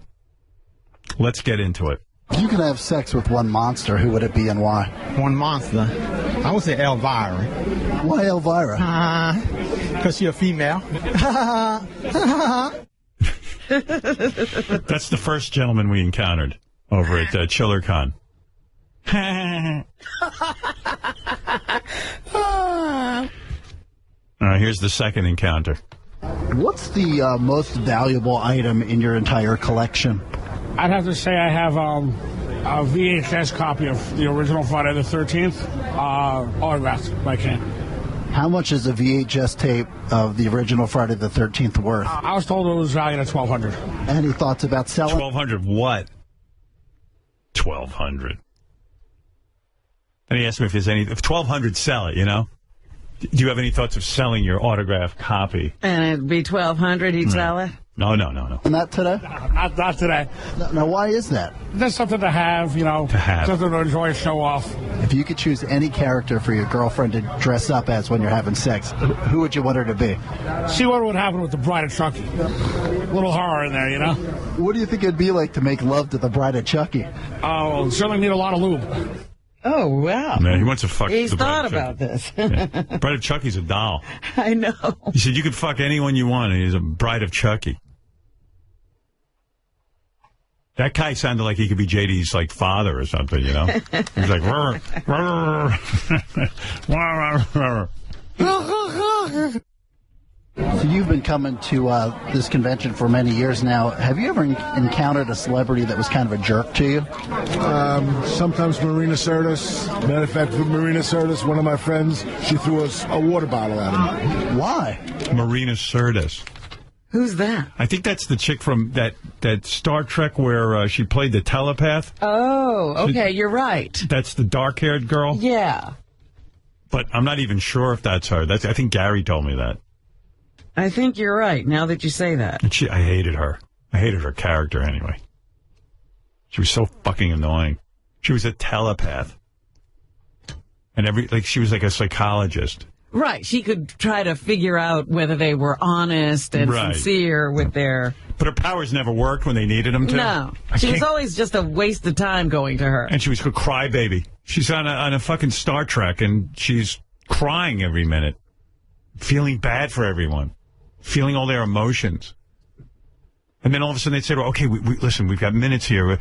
Try to read this guy's mind. It doesn't work. I don't know why. I can't do it. I'm being blocked. They have another telepath. Yeah, right. Yeah. There was always a problem. I hated her. This guy, meanwhile, was waiting online for her autograph. And what did she do? She threw a water bottle at him. So nice. Why would she throw a water bottle at him? Yeah, what was he doing? This is a guy who spends his day in his mom's house, and he's 57 years old. And you're going to tell me that you're going to throw a water bottle at him? I have no idea. How many items of memorabilia do you have in your collection currently? Autograph-wise, probably between 300 and 400. I'm curious to know, how old are you? 56. Do you currently live at home with your parents, or are you on your own? What do you think? I live with my mother. What's it like being 55 and living with your mom? It's fine. I'm an only child, so there's no reason to move out. Right. Has your mother ever tried to kick you out of the house? No. He's an only child, so what reason does he have to move out? He's 56 years old. He probably thinks they'll miss him if he leaves. Right. That mom would be like, oh, my God, I had a child and I can't get rid of him. He's 56 years old. I don't think he's ever leaving. There will be no sweet release until I die. I can't get rid of this Death fucker. can't come soon enough. And what little money he makes, he has 400 autographs. And he won't sell it. Somebody might pay him something for it. He might even make some money with it, but he won't sell. That's my son. Ever, kind of cut the strings and say, hey, get out there in the world on your own? Nope. Did you ever have any desire, maybe like get engaged to a girl, kind of go out and do your own thing? I always have desire, and I'm always looking, but nothing yet. What's the problem? Well, not many girls are going to come to your house. Yeah, it's hard to go on a date when you're fucking the bride of Chucky. In fact, you don't even want him to see that house. Let's have a glass of wine and go look at my 400 autograph collection, my dear. Yeah, it is hard to find a girl who's into that stuff. ChillerCon. Who knew? Who knew that there was 10 hours of great material there? ChillerCon. Sir, what brings you out to the Chiller Theater today?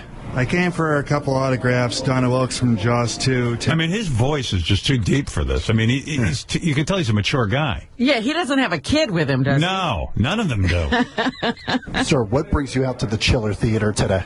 I came for a couple autographs. Donna Wilkes from Jaws 2. Donna Wilkes from Jaws 2. Wow. Innings from Crazy Beautiful and Julie Adams. I got Julie Adams and Donna Wilkes. This line is just too long. It sucks. Which star were you dying to meet today? Taryn Manning. Where would we know Tara Manning from? Crazy Beautiful 8 Mile. So you don't even think she's here?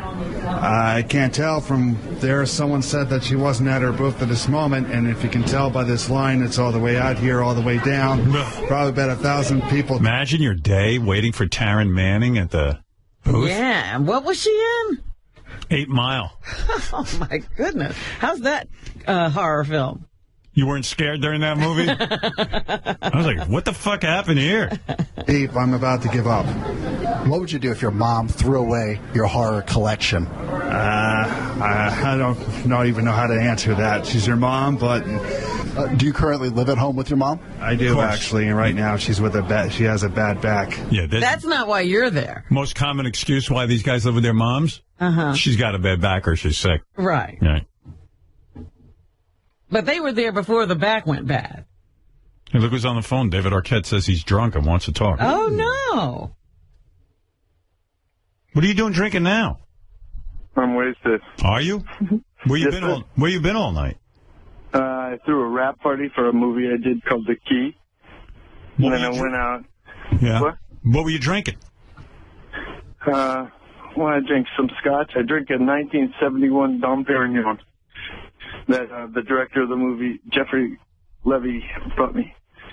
Yeah, when David fell off the wagon, he really did it right. Well, wait a minute. Yeah. Is this the first time you've been this drunk? No, I've called you guys a few times. Oh, listen, guys. You call us whenever you're drunk. And, most people, David, you're not unusual. Most people call us when we're drunk. They're drunk. It's the only way they get through it. Yeah. Okay. So I guess that was not funny. No, it's funny. You're funny. You're amazing. You're incredible. Thank you. You are God. You are God. Thank you. We all are in our own ways. We're little droplets of God. Are you drunk enough to piss your pants right now? Listen, we're talking about Dave Herman. Oh, right? Yeah. What about him? Yeah. Well, that's pretty much as evil as you can get in the world. I'd say so. Yes. So, at this moment, let's talk about this game that's going on. Go ahead. You've got the floor, sir. Okay, great. So just don't throw up on the floor. I won't. All right. Doesn't matter. Are you telling us Dave Herman molested you? No, listen. Yeah. Well, that's the problem. If people do that, we're just going to create more violence, more violation, more evil, dark people. So let's stop that. That's the game. Now listen to me, player. Claire. Clear. Oh, clear. We're all players. Go ahead. We're all players of this game. The whole game is to entertain God. Whatever you call it. God created it all. God is love. In my world, God, the best feeling is love. Are you turning into like a Jesus freak? No. No, champion. Whatever it is that created it all, So you can hate on Dave Herman. You can hate on Jesus thumpers. It doesn't matter. We're all connected. It's all the same. It's all to entertain something bigger than us. And it's a game. What's the most popular game right now? Parcheesi. Grand Theft Auto 5. Right. Oh, it's Grand Theft Auto. Okay. Go ahead. Come on. Okay. I'm with you. So, Grand Theft Auto 5. It's violent. You need to go on Talking Dead. Listen, baby. Yes. You know what? It's all connected. Go ahead. And what he was talking about, and you can, call him crazy, but he was actually talking about this. Marilyn Manson. Marilyn Manson. Go ahead. Yes. Okay. So it's a crazy game. The game is love. That's the game I hope wins. What would that have to do with Dave Herman? Seriously, I'm being serious now. What do you say? That Dave Herman is connected to... He's just a lost soul. He's playing the wrong game. Right. We're all playing, we just have to all start playing the right game. How do we do that? The good game. The kindness game. Hey, that's what I called about earlier. Yes. He's still on the kindness kick. I got to be honest with you. I like the drunken David better than the sober one. I got to be honest. Listen, it doesn't matter. Yeah, this is fun. You're terrible. Yo, I'll get sober right now. Go ahead. If it means we all start playing this fun game. Okay. It doesn't matter. That part doesn't matter. It's all just to entertain something bigger than us. And it doesn't matter. What does matter is that, the charges that... Can I ask you a question? Listen. All right, go ahead. No. Don't interrupt. Listen, you fuckers. Okay. No. Yes. Go ahead. Exactly, Hansy. Exactly. Right. Listen. Dave Herman got a charge out of wanting to get a 6-year-old girl to lick. Right. You know what I mean? Yeah, I hear you. Okay, we can talk. Let's just talk real. That's a drug. So I can do my little drugs, and I can drink, and I can do my silly self. But it doesn't fucking matter, because people are doing far worse, dark, evil fucking shit in this planet. Sure. Well, it's about all of us. Where's your girlfriend right now? Listen, she's sleeping, and she's the coolest girl in the world. Where is she right now? Mad at me. Was she, next to you? No. You know who's next to me? Who? My dear friend, David Gonzalez. Oh, him. Amazing person.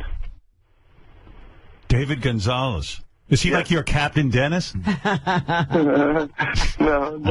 He's my dear friend. Are you guys naked or are you clothed? No. I'm just trying to determine what's going on over there with this. That poor David Gonzalez is like, you know what? Call the Howard Stern show and talk this shit because I have had it. I'm tired. How are we going to sleep? Howard. Hey, let me talk to David Gonzalez. Hey, David, let me talk to David. No, listen. Let me talk to him for 1 second. 1 second. Can we just? I swear, 1 second. What, David? You get out your one statement, then we'll talk to David. Yeah. Listen, I'm going to be brutally honest with you, and I will get sober tomorrow if it means, getting sober. All right, be honest. This is... Brutally honest. Brutally honest. Go ahead. I've been going on this whole mind thing that this is all a game. Grand Theft Auto is the most popular game right now. It's just a real big, fat clue that we're playing the wrong game. Oh, got Are you with me? I'm so with that. Okay. I've been saying that myself, but no one listens. Okay. And when I say it, people look at me like I'm nuts. Yes, by the way, yes. And they look at me like I'm nuts. So let's play a good, fun game. All right, I'm going to tell you something I'm thinking. What? I'm thinking Grand Theft Auto is the wrong game. Yes. Okay. So what about playing the right game? Listen, I want Grand Theft. It doesn't matter. He's afraid that I'm like being crazy and all this, and I am. Yeah. Why don't we play Miss Pac-Man? Listen. Money. Listen, y'all. You ever play that? Money. I did. Money. Yes. I love Miss Pac-Man. Come on. Thank you. Go ahead. Okay. Let's just throw this out. Everyone's referring to God as a man. Go ahead. I mean, please, people. Right. Get over that Are we shit. so far behind in the game that we don't even get that? Please, Wish I was drunk. Everyone, whatever you fucking because everything makes sense. Right. You're making sense. I was born on a commune that was fucking based in Hindu, Islam, Buddhism, and my mother was Jewish and my father was Christian. It doesn't fucking matter. We're all connected. So, if we're going to start, hating people, this is what I look. This is how I think of it. When I look out my eyes, this is my world. Dude. When you look out your eyes, that's your world. Go ahead. When Robin looks at her eyes, and when Fred looks at his eyes, that's all their world. We all have the capacity to go out and blow people away. Even Fred? Like Fred has a world? Oh, yes, he does. I'm about to play a serial killer in a movie, and it's interesting to me. David. Listen, just follow me. David, you're drunk. I'm not. Oh, okay. You know what I'm saying, though? I wish I was. Crazy? No, I mean, it's just, you're having fun and you're coming up with all kinds of philosophies and stuff. Yeah. But it's more fun when you're high. Okay. No, that doesn't matter. Okay, go ahead. Okay. So we're playing the wrong game, in my opinion. Where's this other guy, David, who's been hanging around? Let me speak to this guy, David. Listen. You can talk to him a second. Listen. Muhammad Ali said, I am the greatest. This is great. Hansy wants to talk to you. You ready? Great. Okay. David, you want to talk to Hansy? Yeah. Hello? Yeah, David's on. David Arquette is on, Hansy. I didn't call for David Arquette, but I mean... Well, I'm talking to David Arquette now. All right, but I mean, I didn't call for David Arquette. Well, you can join this conversation. Yeah, well, you know what, Hansy? Why don't you fucking learn something from David Arquette for now? Oh, you mean the guy who's like drinking right now? Yeah, so what? So what if he's drinking? He's making sense. He's talking about the game. Yeah, why don't you play the kindest game? Yeah, that would be nice. David, go ahead, please. I'm sorry. Hansy, what do you think of this idea? Why don't we get Rockstar Industries and the people that make Sim Cities to create a game that instead of violence being the game that you win the game by doing kind acts and having fun and enjoying life. And you live instead of killing, David, serotonin levels that peak, that we actually start treating people kinder in our real world rather than just, in our fantasy worlds and our things that we watch blow up. Yeah, what do you think of that, Hansy? He's right. He's right. Okay, no, but the thing is, I was always that fucking nice guy, and what's it called? People treated me like shit, and now what do you expect? What do you say to that, David? Hansy was a nice guy, and everyone treated him like shit. Okay, yeah, that's the big problem. So what I was saying about all of us being on the same level, this is my world, this is your world, we can all, go out and do destructive shit if we wanted. But let's not play that game. Let's play the better game. Okay. Yeah, but Hansy David. Listen. No, Hansy did that. Controversial thing I'm going to say. Very controversial. And I'm sorry, and I apologize to anyone I offend. And I'm wasted, and I'll get sober tomorrow. Does this involve the N-word? Listen. What? Well, you said you're going to offend everyone. No. Oh, no, I got to think something on the N-word. But Hitler played the game very well. He did. What? Really? Listen, he played his game really well. He convinced a lot of people to play this fucking evil game. He played the game really well, but he was playing the wrong game. By the way, David, why didn't you hire Howard for your new game show? Yeah, why'd you hire that fucking guy, what's his name? Craig Ferguson. Craig Ferguson is the greatest. What, better than me? You're the greatest. Hansy, does David? Let's open this up to Hansy. Hansy, you want to hear how we win the game? Hold on a second, man. Okay. Thank God. Why did you leave Twitter for? You were following me and then you just got off. Now what the fuck is that? He had one good follower. Why did you? He criticized my negative shit. Hey, Hansy, David Arquette asked the question, and then you gave a legitimate response. You tried the nice game. You tried the good game. I did. And people shit all over you. Howard, I was nice to you. I was nice to the whole fucking show. And we shit on you. And then we shit on you. Exactly. David, sometimes you can't play the game. Yeah, no, we all have to play the right game. Listen, let me just finish my thought. Hitler played a game. He was just playing the wrong game, but he played it really well. Let's get everyone playing a really better game, like Grand Theft Auto, if you flipped it, and it was the love game, and you worked with Sim Cities, and then it was just about creating and making a cool place. I talked to somebody who owns one of the biggest companies in the world, a huge David, you're supposed to be, when you're high... Listen, can you just follow me? No, but when you're high, you're supposed to be out fucking around and having fun. No, he became a philosopher. You're not handling the drinking game right. I don't care. I'll go sober tomorrow. We can all play that game, and you can talk about me, whatever. It doesn't matter. All right. None of it matters. We all know the answer to this game, but we forget it. Hansy, is David getting through to you? I think I should be getting through to him. I think I'm in a mentally better position than him right now. Okay. David, I got to admit, you've never called me champion before. Yo, okay, you know how you win the game? Go ahead. Just do me a favor. Go ahead. If the SimCities and Rockstar Industries came up with a game where you did good things and you got serotonin points and it was all about oxytocin and the love drug being pumped into you and that's what feels good and then you are winning the game. It's simple in the game. You go and find Muhammad Ali. In other words, in the game, instead of killing cops, we should be nice to cops in the game. We should put. Hopefully they're nice cops, and hopefully they're not hip cops. Cops are fucking assholes. No, Tansy. Hopefully they're fucking man. What? No, I love you, Hansy. You're the champion of the world. Come on, this is how we win, Hansy. Everyone got it. I mean, no, this is how we win. Can you follow me? Well, there would be no reason for Grand Theft Auto. I want to go out and drink. I want to drink right now. All right. There's plenty of booze around here. No, but I mean, I'm not having any fun. I'm going to give you, it's like a key to the game. Whatever Rockstar Industry. Is Captain Dennis fucking Robin? What? What did he say? Is Captain Dennis fucking Robin? I think, you know what, David's trying to make a point, and Hansy, you're not being getting silly. Listen, Muhammad Ali said, I am the greatest. Right. He's one of the people, like, you can look at Hitler, you can look at Muhammad Ali, another famous person on this planet, wonderful person, one of my heroes. Muhammad Ali said, I am the greatest. He also wrote a poem that said, me, we, shortest poem in history. What are you paying? If I could change the topic for 1 second. Follow me. But what are you paying? David, what are you paying that guy? What's his name again from the talk show guy?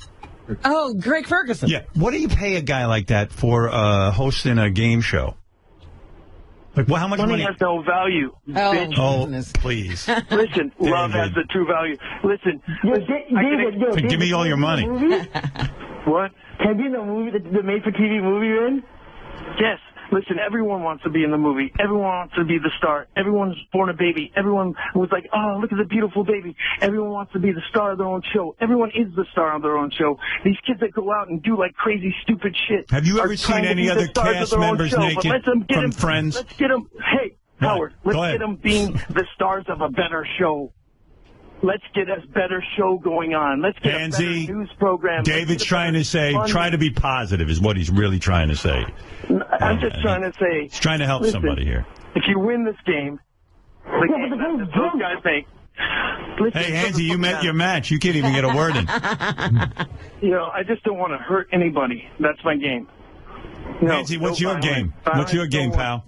Hansy, what's your game? I was going to jerk off. I was thinking of Robin when I was doing it yesterday, too, eh? Fred, what do you think of what David's saying? Is there any truth in this? I need to hear more. Well, I'll tell you what. Muhammad wrote the poem, Me, We, which means we're all the greatest. I'm the greatest, you're the greatest, we're all the greatest. The whole thing about all of us looking at each other in the eye, you can't look down on anybody and hate on them. You can't look up on anybody and worship them.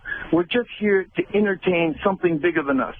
And the fact of the matter is we're all connected. It's about us playing a better game, not killing each other, not hurting each other. That's the main thing. That's the main thing. No abuse.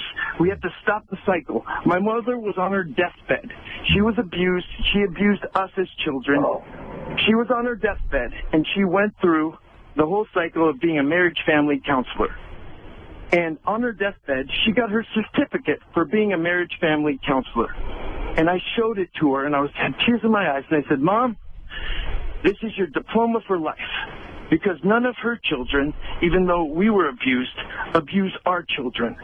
And that's the game. What are you saying? What did your mother do to you? Like, what kind of abuse? That's what I'm saying, bro. Did you not just get what I said? No, I'm saying she molested you?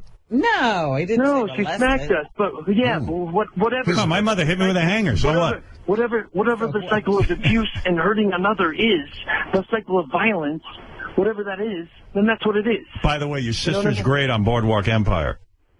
She's magnificent. Yeah. She's one of the greatest human beings in the world. All right, Ralph is home processing this. Let's hear if you're getting through to him. Ralph, go ahead. What do you want to say? Is David done? Well, no. I mean, he'll never be done. Go ahead. David, I just want to say quickly, I play Grand Theft Auto, and it's great, and your game sounds awful. Okay. Well, hey, no, it's not for everyone. David's saying that more people have to be to his game than Grand Theft Auto. Yeah, but what would you do?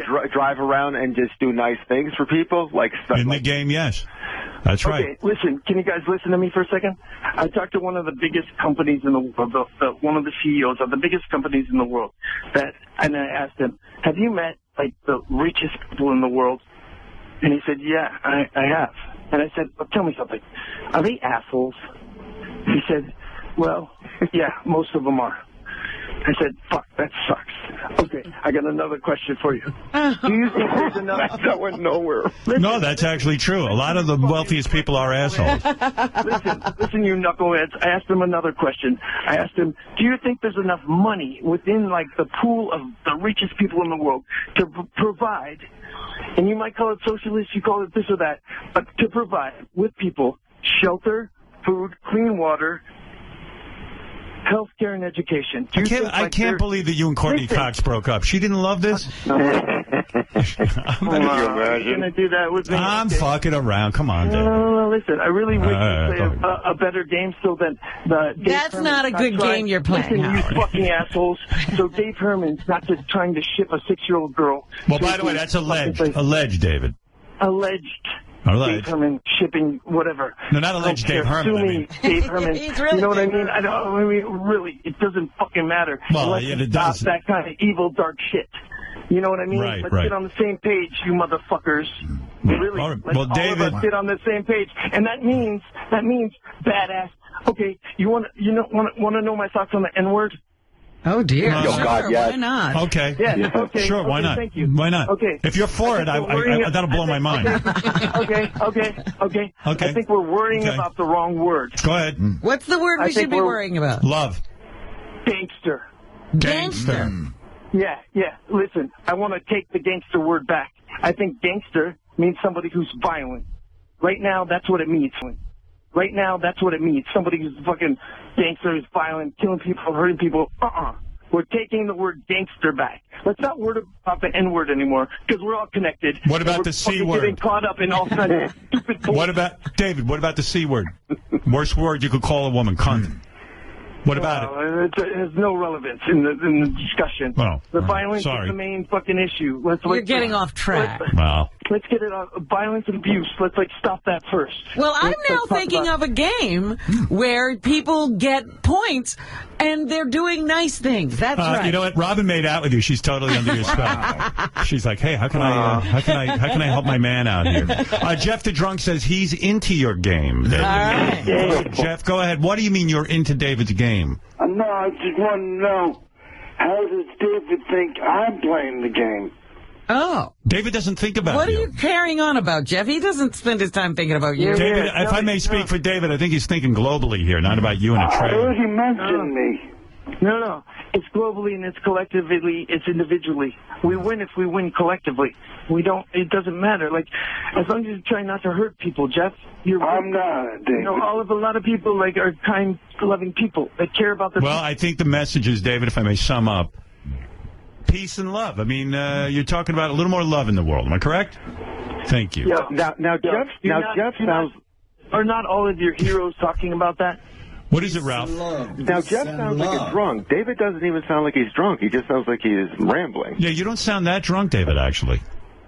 I haven't drank since probably about 2 o'clock. Yeah, that's what I'm saying. I think you're kind of sober, actually. I haven't drank in 4 days. You still sound like that. You should drink, Jeff. You sound better. At least it would explain. You can't talk like that and not be drinking. Jeff, I bet you'd love to hang with David and that other guy, David. Sure. Yeah, huh? Set him up. Right. Exactly. Who's buying? So it's Well, all it ain't about Jeff. No. Listen. This is the game, kids. It's all about art. It's all about creating. It's all about all of us doing fun, creative things. Don't you think if people got more pussy, there would be more peace in the world? Yes. Honestly. Listen. I'm not trying to make a joke. Because that's love. No, it just keeps guys mellow, right, But David? it is love. Men love that. And David, in a way, you get so if you're much. not hurting another person, Right. If you're not hurting another person, we need to reprioritize what we're fighting, what we're locking people up for. We really have to make violence the main fucking thing. All right. What are we locking people up for that's wrong? People Robin, please. Oh. I got to go. Then we get people to start being kinder, and people aren't suing each other. People aren't David, I'm with you. Peace and love. I love it, David. I love your message. I love what's going on over there. I want to thank you. I want to thank you for a beautiful, positive message. Yeah, I know I'm probably going to get in my craziest trouble now because I've done this. What have you done? But what, you preach peace and love? You're like a drunken Gandhi. Well, that would be really crazy if you get into trouble for preaching peace and love. I mean, listen, you're all the greatest. Everyone out there. So are you. It's not you, David. Listen, everyone talks Thank you, David. Listen, I would be worried about somebody. All you fuckers, listen. Everyone talks about bullying, and it's all of us individually, collectively, every day, looking down on people, getting. I know. You know, I got my fucking bullshit too, and I get upset about shit. What do you get upset about? My girlfriend. What? Are you an asshole to your girlfriend? Yeah. Well, today I was. Yeah. What'd you do? I was throwing a rap party for this movie I just did, and there were it's so stupid. It's so irrelevant, but we didn't get any of the side orders. So I was trying to order the side orders. She was telling me, like, no, you should order from here. And I got all frustrated and started banging on the keys of the fucking computer. I was an asshole. Yeah, that doesn't sound very peaceful. Wow.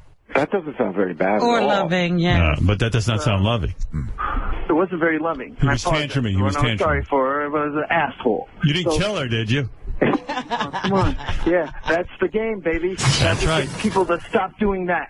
Because none of it matters. Like, you know, somebody cheats on you, this and that. It just doesn't matter enough to ever become violent. That's the game. You think you're going to marry that chick? Because I think she's hot. That's the game, you motherfuckers out there. Right. Everybody. All right, so when the paparazzi are bothering you, you just stay calm. You just hand out the love, right?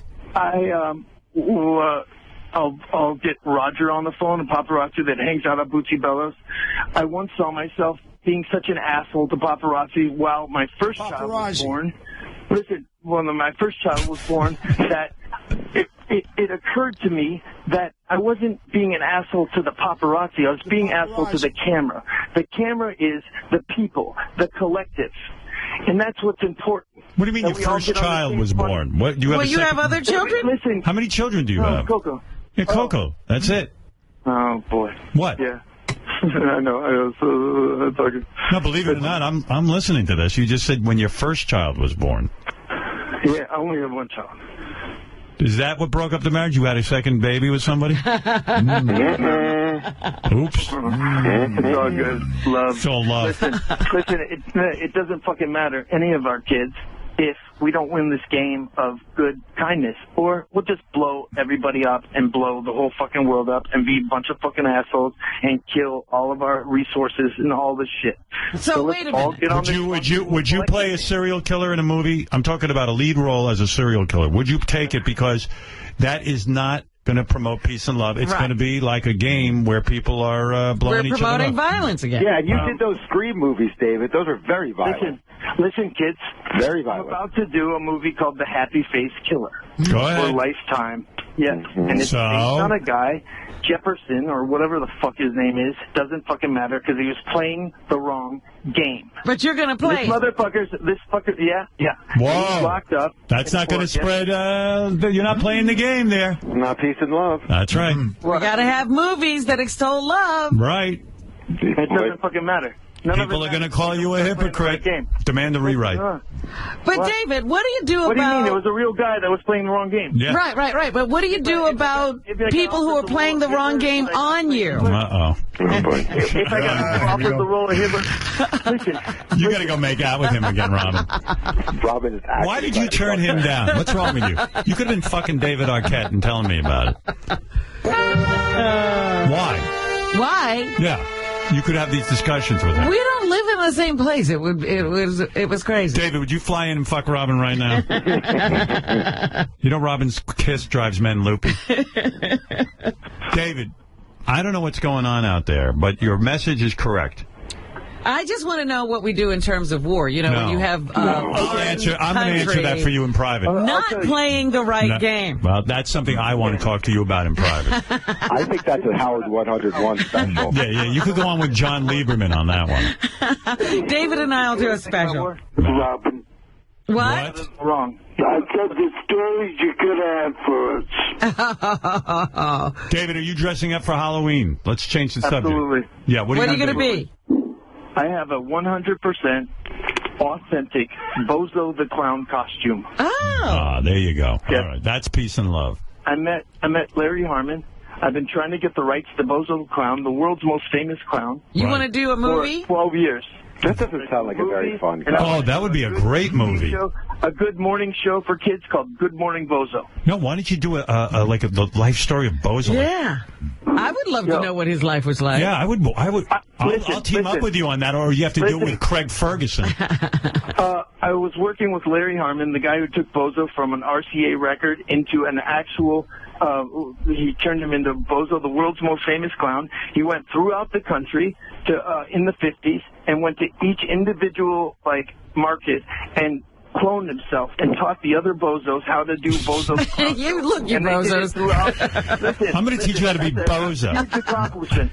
Listen. All right, listen, David, listen to me. Bozo's the greatest, by the way. Bozo the greatest. Yeah, Bozo will rise again. What's wrong with this world is we're scared of clowns, we're scared of good, loving, caring stuff, and we're.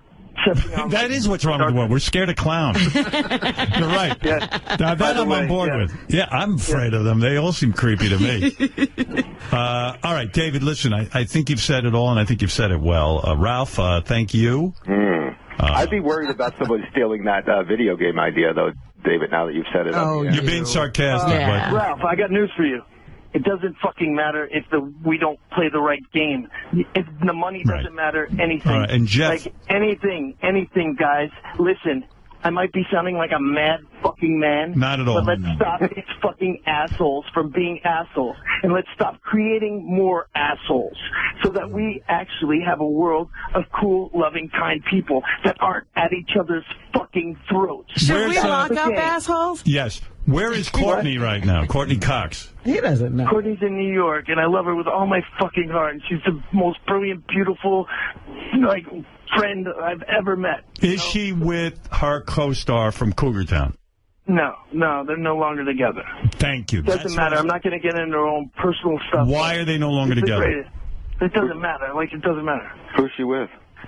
It doesn't matter. No, I mean, is she seeing all anyone? that matters is that somebody treats her kindly and with love and respect. Is she seeing anyone? I don't know, man. You know. I mean, ask her. You know the truth. Also, he quiets down. Yeah, now all of a sudden everyone's sober. Now there's nothing. Yeah, now, if you're really that drunk, you should be answering these questions. Ramble on about what Courtney's up to, please. Yes. Do you want to talk to her now? You guys are crazy. Hey, David. Yeah, don't listen to them. Hey, David. Yeah. Listen, man. Listen. There's all kinds of games. I want to say something. No. There's all kinds of games people can play. That's what I'm going to tell you, man. Yes. And you're right about that game. Is Courtney playing the lesbian game at all? Oh, stop it. Hey, I'm trying to find out. Would you ever... Listen to me. I'm happy I for love you. that sexy shit. I love it. David, I don't know what's going on out there. What's he drinking now? What is that? I heard somebody drinking. What? All of a sudden, he's got Captain Jenks' phone. What? David? Cigarette. Well, you're smoking? Yeah, I smoke. He's doing everything. Oh, my God. It's a pot. No, I'm not. I'm not doing everything. Ralph only wishes he was with you right now. Hey, David wanted to hang out with me once, and then he sobered up, and I didn't hear from him. Now that he's drunk again, maybe we can hang out. I mean, you're like... What? It don't matter. Who cares? Ralph, you hung out with David once? No. We were going to hang out, but that's when he was drinking, and then then we were going to get together again, and then he sobered up, and I didn't hear from him. I asked for your number sometime, and you act douchey, so it doesn't matter. I'll be honest with you, he does act douchey. No, I mean, I act douchey. We're all No. Don't matter. No, Ralph. Ralph knows how to hang. I was going to hang out with David. He sounds fun. Are you kidding me? Yeah. Listen to this. Yeah, but he's not partying with chicks, though. That's not that much fun. He's got one girl. Well, he's got a girlfriend. Yeah. No, but he has these clubs and these parties, and he hangs out. You think he fucks around? No, he doesn't fuck around, but there's chicks around. Don't fuck around. It's a whole scene. Yeah. You ever get hand jobs from anybody? No, but... You ever go to like a strip club? Let me ask you something. When you go to the strip club and you're wasted, you never get a hand job.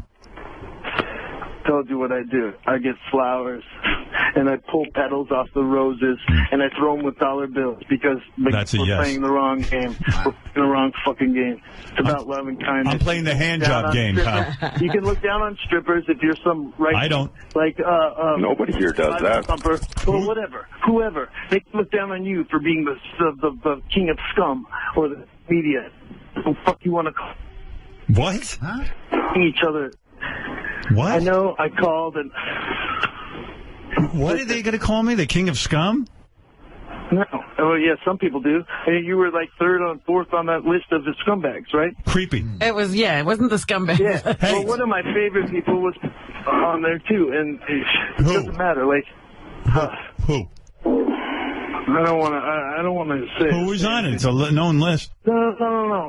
I've already said I don't want to hurt anybody. I don't want to hurt anybody with talking about Courtney. I don't want to hurt anybody talking about anybody else. Let's hurt Courtney and talk about it. Let's not hurt anybody else. Let's not bully anybody. By the way, I want to clarify something. I'm on number 11 on the scumbag list, and I'm number 4 on the creepy list.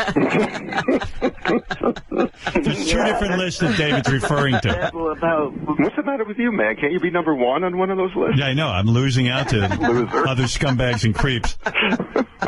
I couldn't believe I was number 4 on the creepy list. Like, I can't either. Who else was on that list? Well, I mean, Marilyn Manson was number 1. Yeah, but number 7 was Woody Allen. He's way creepy. Yeah. Yeah. Hey, guys. All right, Jeff. I'll see you later. Bye-bye. Bye. Jeff got bored. Oh, Jeff had to go somewhere. Where did Jeff have to go? I don't know, but where did David go? Is he gone? He left. Oh, that's why Jeff left. He didn't want to be like as soon as Jeff left, I should have known David was gone. Right, thanks, man. No, thank you. That was interesting. All right, thanks. It's an interesting show. Now, do you think David will be upset with us later? Me? Yeah. What did I do? I don't know what you did. I didn't say you're doing anything. I'm just asking. David, are you going to be upset with me or something? I'm not going to be upset with you. It doesn't matter. If we don't play this right game, then the whole world's going to explode and the evil, dark people are going to win. So it doesn't fucking matter. When you say evil, dark people, you don't mean... You don't mean black people. Yeah. Let's be clear. No, I mean people that are violent. And you mean Africans. People violating other people. And you don't mean like Arabs by dark people. Or Indians. Or Indians. There are good people everywhere, and it's all connected. Well, I want a different, I want a different kind of cancer to spread. I want to love cancer to spread, so it touches all of them, and it gets to that last person, and we're all sitting around understanding this fun, loving kindness game. All right. And then I'm going to end it on that note, and I'm going to say, we're waiting on. I'm going to say you, waiting on them to catch up. I'm going to say that's waiting on them to play the love game. David, I'm going to say that's a good positive message. Thank you. And I'm in such a shitstorm now, but no, I you're hope not. You know what I mean? What, for spreading love? Yeah, I hope not. No, not at all. David, I love you. Okay, I love you too. All right. And let's stop playing that game. Making people that are allegedly like David Herman doing things like that throughout the world. And all right, I don't know how we're going to stop him. We got to find him first. Yeah, we worked with him. We had no idea. Let's stop making wars for money. No more war. Start being like kind. Let's provide people with a base where then their only job is to create, so we can make rich people cooler shit. Hey, David, look over in the corner. That guy, David Gonzalez, you with us? He's trying to decide if we should call 911 or not. Just don't let him. All right, David. It's all right. I love you guys. Later. Thank you for hearing me be crazy. I think you got the word out there. Thank you. David Arquette with his message of peace and love. He's We stop hurting each other. Gotta stop. Right.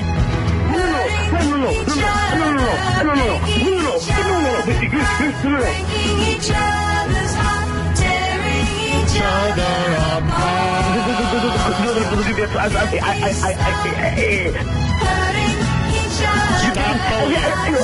Stop the bullying. Fuck on, man. Making each other breaking each other's heart, tearing each other. There you go, spreading the love, David Arquette. Who says, can't we just stop playing the mean game? Right. Right. I don't know. That's a guy who really cares. He's spraying the cancer of love. I love that. Let's call it the virus of love. No. He's spreading a new kind of cancer. Cancer is such a bad kind of thing. Marianne says she likes what David says, right? Yeah, I do, Howard. You're the greatest show on the planet. Nothing beats it. Listen, I try to be nice to people, and sometimes that backfires, too. You know, you could be too good, and you get a kick in your ass, but I wanted to tell David... Yeah, balls. Go ahead. Should I just wait till we get them up? What? Sometimes the cables are here. They're in the... Oh, he's with the cable guy. I'll get back to him. Put him back on. Hey now. Oh, I thought you were with the cable guy. Oh, sorry, man. I just want to tell you, Howard, back to Wolfie at the horror convention, I just wanted to let you know, these people actually get me as upset and they're as laughable to me as they are to you. I just think we're being not represented well. I'm actually into the horror genre very deeply, and I'm pretty well adjusted, and I work 2 jobs, and I'm not a freakout like those people. I just wanted to let you know. All right, Ball's saying he's very involved with the chiller community. I should play, hey, it was a special. All right, thanks, Balls. That's the fringe we're hearing about? Hey, Gary, where's that Brony special? I think it's on JD, whatever. I mean, I got Wolfie. JD1, it's the last column in pink. Now listen to these guys. These guys are Bronies. These are the guys who are into My Little Pony. This was off a TV show.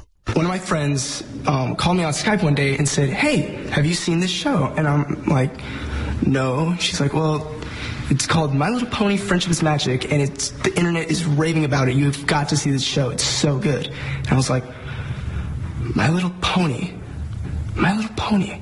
I'm like, isn't that like a show for little girls? And she's like, yeah, but it's great, trust me. I watch it for a little bit, and I think, this isn't too bad. So I put on another one, and another one, and another one. And next thing I know, I was kind of leaning forward into my monitor, and I was like... Next thing you know, I'm a full-blown asshole. This show is amazing. It teaches so many good things. The characters would speak, and they would end up with a smile, and I would smile back at them, because it was such a little thing, but it would make my day just to see them smile. After at some point, I was like, wait a second. My Little Pony. I am getting excited about My Little Pony. Wow. See how it happens? You start watching it, and before you know it, you turn into a full-blown asshole. So, when I see My Little Pony Avoid it. I just don't even watch. Yes, Marianne, we got disconnected. Howard, I just want to say it's very mean and disrespectful to keep hanging up on me. All right, thank you. That's my game. I play the hang-up game. That's the way it goes. That's my game. David has his game, I have mine. You know? Wow. Think I should break, Fred? Yes, sir. Well, don't you think? Think I need a break? I think we all need a break. Yeah.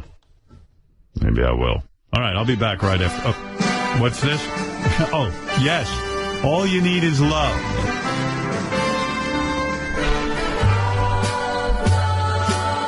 All you need, peace and love. That's right. There's nothing you can do or say. Spread the cancer of love today. It's easy. You'll love it. Hey now. Nothing you can do that can't be done. Right. This love talk is infectious.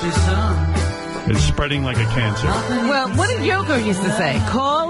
Get the phone book and at random, just call people and say I love you. Right. That is the most beautiful dick I've ever seen. Right, Robin. That's, you know what? You're positive today. Say something else positive, Robin. Don't forget the balls. Right. You've heard of Bad Grandpa? Well, watch out, because there's a new octogenarian in town. A lot of girls don't like to get fingers, so what you do is you spread them open wide on the bed, as wide as possible. A grandfather who imparts wisdom. And then you take your middle finger and you start to tickle their clit. A grandpa teaching you about real life. You never saw a girl squirt before, you might see it happen then. A grandpa will teach you manners. You're talking about licking a girl's ass. Here's how you do it. Ronnie Mund is my creepy grandpa. She'll moan like the fucking moon. Coming soon. That's fucking creepy. Howard Stern Show. And now, High Pitch Eric. I am not a monster. I am a man. I'm a pile of fat, useless crap. Don't kill me, please. I'm hungry. I want to suck your blood. Don't run, miss. Please stay. I'm lonely. Where you going? We're going to the Chinese buffet. You're going to miss out on all the food. Throw sushi in my face. Have a happy Halloween from the Howard Stern Show.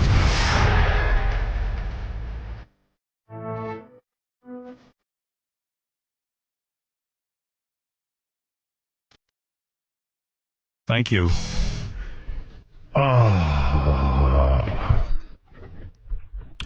Real quick, I'm just going to apologize. Hansy, I'm sorry I picked up on you before, but David Arquette was sort of, it was his show at that point. Yeah, I know. Yeah, so anyway, I'm running out of time. I can't talk now, but hopefully next week. What?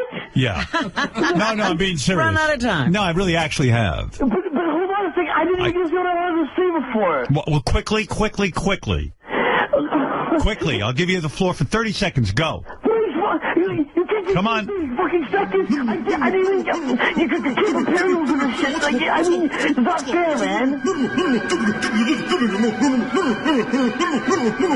Hansy is freaking out. Hansy is flipping out. Hansy thinks Howard runs his life. Hansy's delirious. Hansy's maniacal. Hansy's a Looney Tune. He's totally nuts. What's going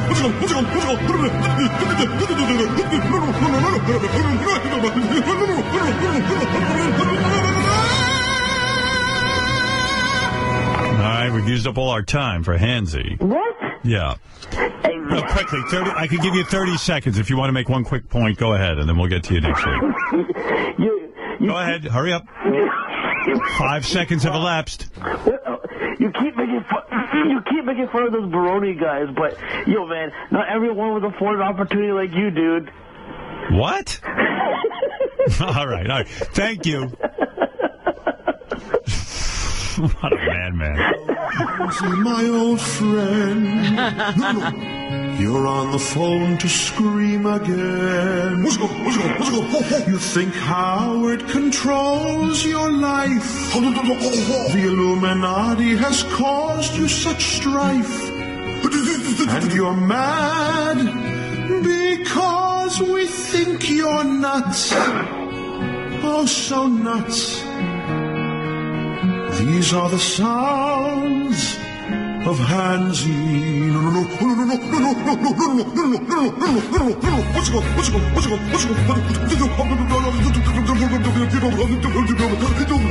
Those sounds are the best. When he goes, what's it called? What's it called? What's it called? Like, what is that? I don't. It's a nervous reflection. I don't know, man. Yeah, it's funny. Okay, well, apparently you do think it's funny. Anyway, I really do have to go, Hansy. But this whole conversation you could have just saved for me to hear. Hello? Yeah. Yes. Hold on, what? I mean, if you let me say anything, you always do this shit, man.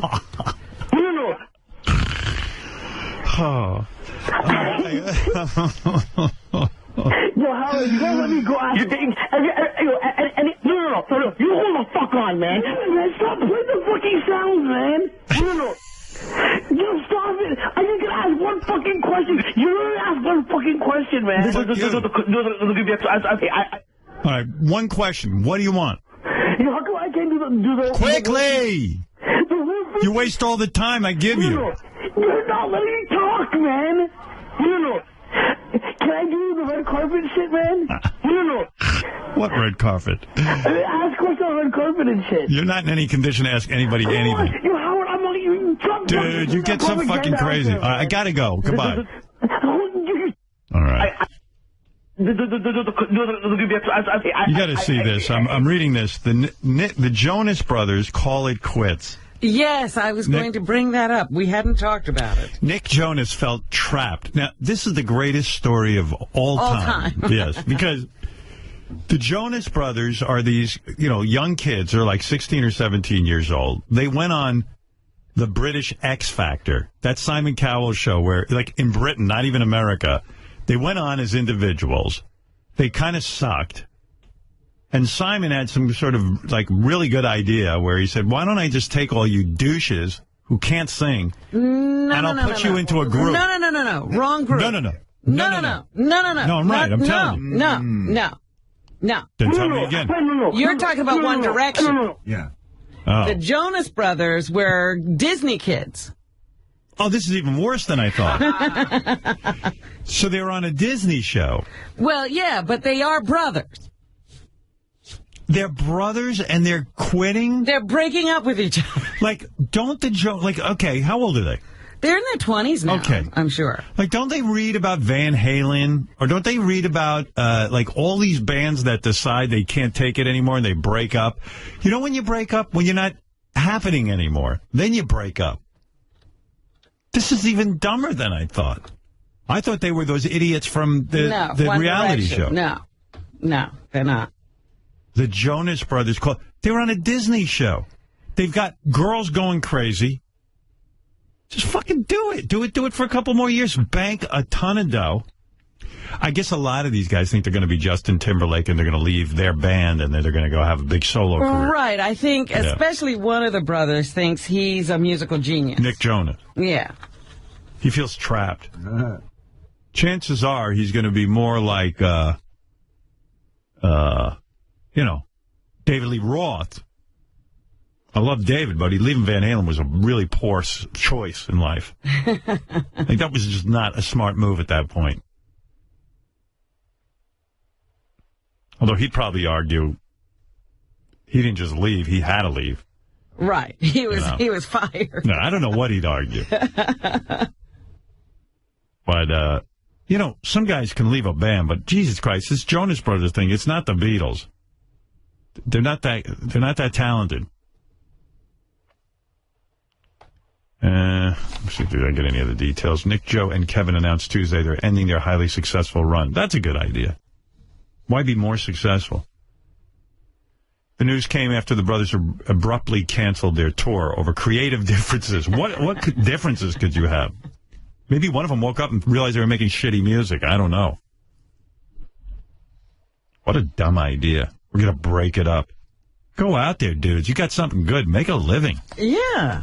Go for it. How many chances do you get in life like that?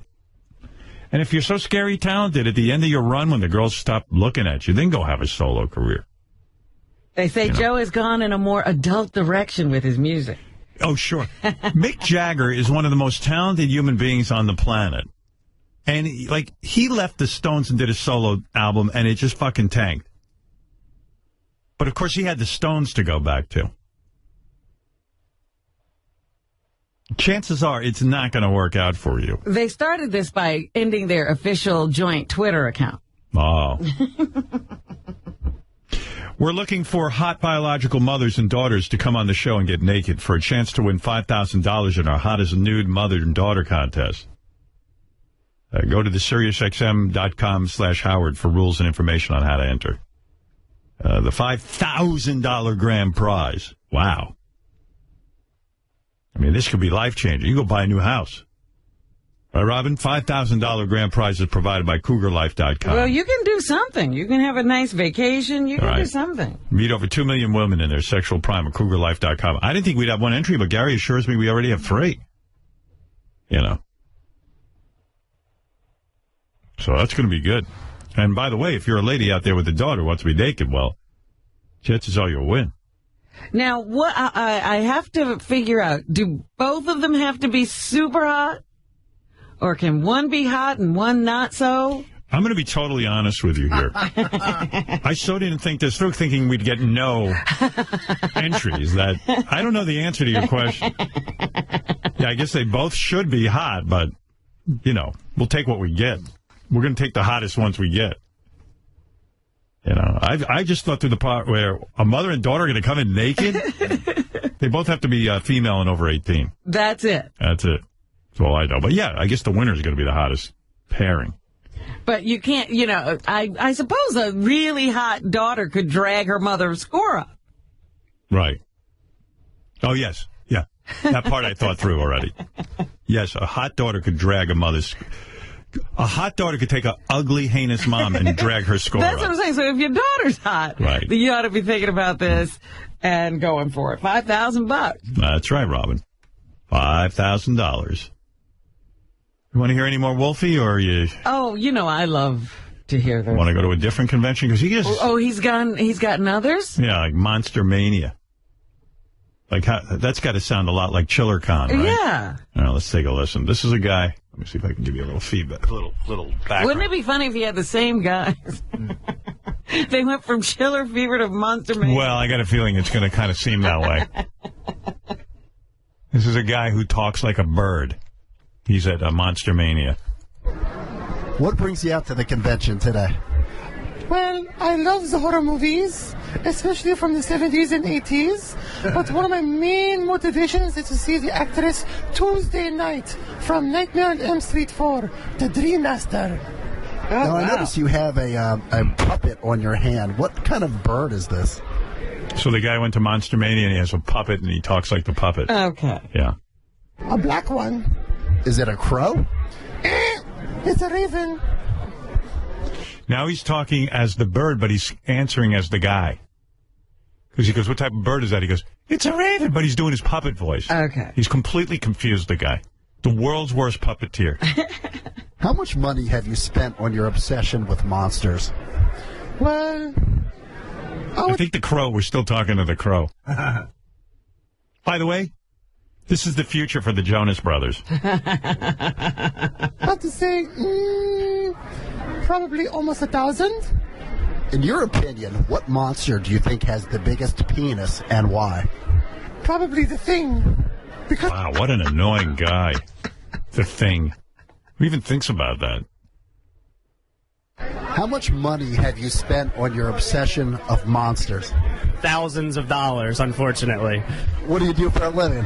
A lot of different things. Right now, I'm just... That means he does nothing. As soon as a guy can't answer what he does for a living... Yeah. Yeah. Right now is always what you hear first. Yeah, right now. Right now. Just, working in the kitchen as a cook. Oh, okay. In your opinion, what monster do you think has the biggest penis and why? That's tough to say. A lot of them are kind of decomposed. I don't know how that would hold up, but Jason's probably got the biggest balls of any of the famous ones, so I'd have to give it to him off the top of my head. You shouldn't have an answer to that question. Let's see what this is. Sir, who are you dressed up as today? I'm Jason Voorhees. How much does this... guy in a mask. Jason Voorhees is that... what do you call it? What's the guy with the mask? Jason. Yeah, they're called... is it Friday the 13th? Yeah. Yeah. Yeah, they're called Friday the 13th. Those movies. Yeah. Outfit cost. Listen to Wolfie's taping equipment. So bad. Between $1,500 and $2,000 about. That's a pretty big investment. Hey, it's a once-in-a-lifetime thing to see Jason Voorhees walking around. I'm Jason Voorhees. How much did you spend on that costume? Oh, $2,000. It's authentic. Poor parents. You know that guy lives in the basement of his parents' house, and he's invested $2,000 in his Jason Voorhees costume. And you can imagine how creepy that is. Like, at Monster Mania, he kind of fits in. He wants to dress up like a guy who is a maniacal killer. Yeah, when your son's in the basement making a Jason Voorhees costume, run. Yeah, I mean, it's like, wow. I think I want him out of here, and I want to have him committed before he kills me. No, I want to leave him in the house and just disappear. I'm not telling him I'm going. What was the most expensive monster-related item you've ever purchased? My mask is actually $700 between the hockey mask and the under mask itself. That under mask. There's an under mask. Yeah. It's completely authentic. He's done everything but kill someone, so that's the only thing left on the checklist. piece of plastic is $700. Oh, yeah. Would you rather have Robert Englund's autograph or a blowjob from a hot chick? I'll be Robert Englund. You can buy a blowjob anywhere. Oh. You can buy Robert Englund. Pretty sure you could buy a Robert Englund autograph anywhere, too. Yeah. Robert Englund. Kid must be in heaven wearing his $2,000 costume. And like the parents are just saying, oh, why can't he get a fucking job? Get out of the basement. How are we going to convince him to stop making costumes? This is my job. Sorry if you don't think my art is a job. This is my job. Dressing up as Jason Voorhees. Just because it's not your idea of a lifestyle. Why do you have to be so critical of mine? Why can't you be more understanding? Yes, son. I'll just close the door and leave you down here. Don't forget to call me for dinner. What's Mom making for dinner? Maybe you could make some friends and go out to dinner with them. No, that's fine. What are we having? Oh, I hope it's spaghetti and meatballs. England's autograph, too. Yeah, but you don't know if it's authentic. If Howard Stern was a monster, what type of monster would he be? I think who he would be is Dracula, because they're both blood-sucking monsters, man. That's a good response. Thank you. I wish Wolfie would have bring up my name at these things. You know what I mean? Like, I really don't want to be on these guys' radar. Yikes. Mark, you're on the air, and then we'll get to news. Go ahead, Mark. Hey, Howard. Love the show. I got a couple of quick questions and a comment for Benji. First one, I love David's call. Yeah, he was a little bit kooky on it, but I think the funny thing with that, if you took one of the guys that imitates Barack and you take out parts of his game message and put a little speech together, it would sound amazing. What? I know. I'm zoned out. I'm actually over here reading the paper. Yeah, I was too. I was like, what? When he lost me about, if you take one of the guys who does Barack, and then I was like, let me go see what's on the paper. Spy versus spy. The Russians evidently were doing this thing where I actually learned something while this guy was muttering through his thoughts. The Russians were taking baskets and they can make a pen and put something in the pen that they can actually read our secrets if you use the pen to write down stuff. Oh, so they were putting pens in other people's hands. Yeah, they're spying on us. And I like all these hippies who are running around going, we shouldn't spy on anybody. Well, we shouldn't spy on the people we think like us. Well, that's exactly who we should spy on and find out if they really do like us. But they're having a summit, I guess, in Washington with the European Union. Mm-hmm. And now everybody's going to be looking at each other going, I wonder if you heard that phone call. Hey, Mark, we're willing to put up with you if you could change the topic. No, sorry, guys. What I was saying is... No, don't repeat it, please. No. I beg guys, you. Yeah, jump topics there. Yeah, jump topics if you got another one. David Arquette. All I was saying is that you took David Arquette's speech that he did about the whole love and the game and all that. He's sticking with it. All right, go ahead. Anyways, all right, I got another question for you, though. Robin was completely evil with her comment at Benji yesterday. She did apologize. I understand, and I have apologized over and over again. And I see you brought flowers in for Elisa, too. Yes. That was really sweet. Like, that was just so wrong I couldn't do it. All right. Well, we understand. I know that. She did the mea culpa. All right, and I can't believe I'm defending Benji. Like, that's just wrong. No, but Robin, I thought it was a little, it was funny, but it came out of left field. And, Howard, last thing, are you going to do any photography, shows on one of the Stern channels at one point? Talk about your photography and... Nah, nobody cares. I have a lot of interesting stuff to talk about photography, but these would not be the proper channels. I'd have to go to the boring as shit channel. And what about maybe a Whack Pack calendar that you could sell for, I have a Whack Pack project I'm developing, actually. Oh, good. I'd love to see you shoot, like, Bigfoot or something. Well, that's sort of the project. Oh, nice. That'd be awesome. I'd pay for that for sure. Cool. All right. Later, Mark. Thanks. But if you do want to help out, just buy one of the calendars I shot with the North Shore Animal League. It's for sale now, and it's something you can use, and it's a little donation, and gosh, the money would go a long way. Just go to our website and order one. Don't be a dick. Poor little kittens and dogs. They're all getting killed. Got to help them out. Hey, Benji, did you accept Robin's apology, or were you just like, because you were kind of like, I heard you on the wrap-up show when Robin called in, and I thought it was nice. She said, hey, look, I did the wrong thing yesterday. I was trying to get something going, and I kind of went the wrong direction. But you never really said, hey, Robin, that's cool. Thanks for calling me. You know what I mean? I think you're still angry. Yeah. You are, right? No, I appreciate that she apologized. The apology really should have been, directed to Elisa, which now she's giving flowers. That's well, I can't get to her. I tried. Okay. Right. And, Elisa really appreciated what you said. That was really nice of you. And but when you say something like that, Benji, I did the reading you gave me. Benji even gave me an assignment. I saw that. That was yes, so and ridiculous. I looked it up and I read. And Benji, you were absolutely engaging in the same thing if it's so wrong. But I understand what you're saying, and that's exactly why I was apologizing so much and wished I could have taken it back, but you can't. I appreciate. He's not going to let go.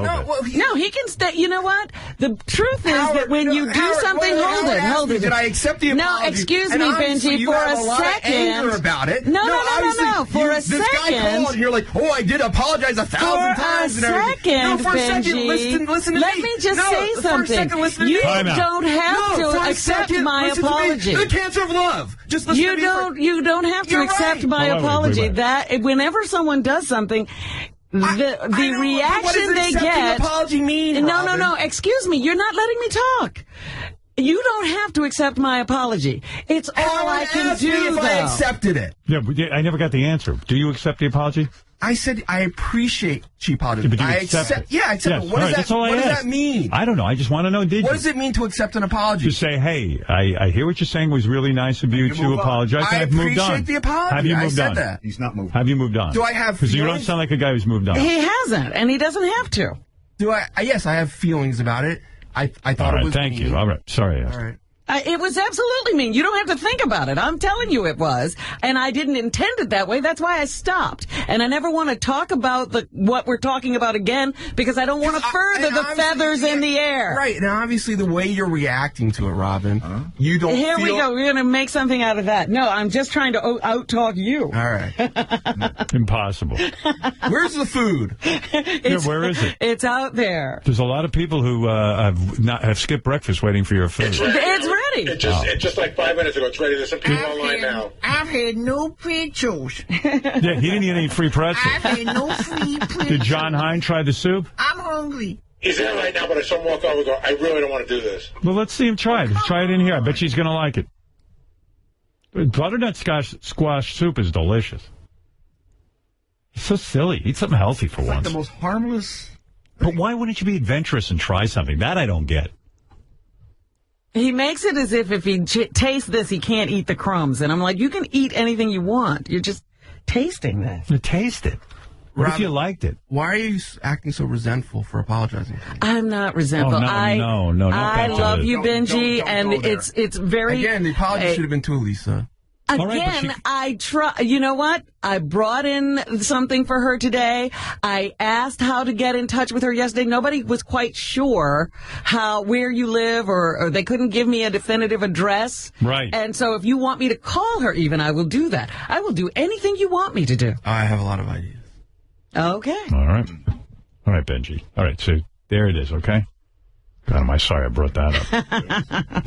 You got the soup? Are you going to try it right now? Wow. Let's see. Look, he looks like a man walking to death row. Dude, what's the big deal? Be experimental. It's like trying a new TV show. I will try it, but... If you hate it, you hate it. But why is there a but? Just try it. No, because, looking at it, it just doesn't... Stop it. You're a baby. You're a fucking child. In Nazi Germany, people would have been There are pumpkin seeds in here, too. I guess I got to try those also. Yeah. Get it all in there. Let's see. Here we go. Yeah. It'd be funny if he vomited. That'll sell books. Go ahead.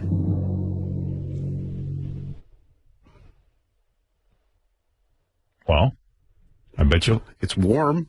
Yeah. Go ahead. It has like a pumpkin-y taste. Squash is in the pumpkin family. Yeah. Not for your thing. No. I mean. Okay. All right, but you tried it. I'm proud of you. Yeah. Thank you. You're welcome. I'm so sorry, Rob. You have to blow John now. That was you talking. Oh, then I have to blow you. Take another bite. Give it a second chance. I have to do it again? You don't have You don't have to force him to do it again. I think he's going to like it. I appreciate that he tried. All right, here we go. I got to sophisticate this dude's palate. He'd have a lot. There's a lot of work that needs to be done there. Oh, I'm jealous he's eating that. But you like it. I don't. You don't? I mean, you just don't like it. It just doesn't do anything for me. Do you hate it? I don't like the taste in my mouth right now, so All right. I guess that... Okay, fair enough. But just to clarify, I will eat vegetables. Like, I have eaten salads and stuff. Gary doesn't like vegetables. I'm okay with vegetables. All right. But, That's not the one for you. yeah, this isn't the one for Go me. out there and find something you like then. Okay. All right. All right, he tried it. And good for him. I mean, but he makes it like such an ordeal. Like something horrible's going to It happen. was like walking on the moon. Yeah. David Arquette's on the phone. What is David? David, you had such a home run appearance. Don't blow it. David, What? David, you got the message out. Is it happening? Yeah, it's happening. You already spread the love. There's all kinds of people now talking. Those two are still fighting. Yeah, well, they're going to get over it. Who? You and no, Benji's fighting with me because I have no fight. I was wrong. No, you sound like you were fighting with him. No, I'm simply saying he doesn't have to accept my apology. Right. Yeah. He doesn't. Everybody's looking up and looking down and being... David, your phone blows. No offense, but... shit. I'll get a better one. All right, later. I'll tell you back. Bye. He's no, I mean, no. David, I don't want to be here all morning. Gary, explain to David, I gotta do the news, and then I got a huge day ahead of me. Like, at some point, I gotta end it. Holy moly. People think I enjoy being here. This is actually my work. It's my job. No, they think you're at home hanging around. Yeah, like, wow, you get so much fun. Just keep taking calls. Take my call. No, I want to end it at some point. Tell him we did enough of that. The peace and love shit. Everybody got the message. I wrote Bubba a note. I was proud of him. Bubba the Love Sponge is in Tampa. Every time he learns about a sex offender for Halloween, he's putting a big sign on their lawn saying, this person is a sex offender. Don't let your kids near this house. And he says, don't just avoid him on Halloween, avoid him all year round. I wrote Bubba a funny email. I said, hey, Bubba, do me a favor. Send me 5 of those signs. I want to put them in my yard so kids won't fucking come to the house. Leave me the fuck alone. You want to turn in yourself. I turned myself in as a sexual predator. And by the way, there's a lot of women out there who believe I am. Oh. So that's it's a great way to keep kids off your lawn. You know, like how kids egg the house and all that. So then you put a couple of those sexual predator things, they steer clear. You think that keeps them away, or does that cause more No. problem? Well, no. Keeps everyone away. Keeps the parents away, everyone. No trick-or-treating. Very nice.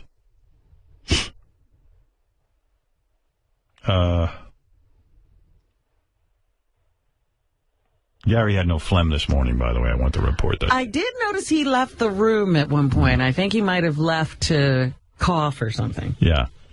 Yeah, John even said to him on the wrap-up show, he said, hey, Gary, like, I see you all day. You don't clear your throat. You don't have phlegm. It's only when you're around Howard. Are you like, what's going on? And Gary gave some explanation, which I didn't really fully follow, but he gets tense around me, nervous, and he starts clearing his throat. Oh. Yeah. What was the whole Are you out there eating vegetation, I just Robin? had some butternut squash. The chicken's amazing. I had a couple of vegetables, not many, but some. Uh-huh. Look at you. What a big boy you are. I got a lot of big boys out there. Yeah, they're all being good today. I'm well fed. That was good. That was a good meal. That's all from Vegecation of Robin, the new book, the new hit book. I would like it if there was a guy here every morning cooking for us. Robin, how about doing that every day?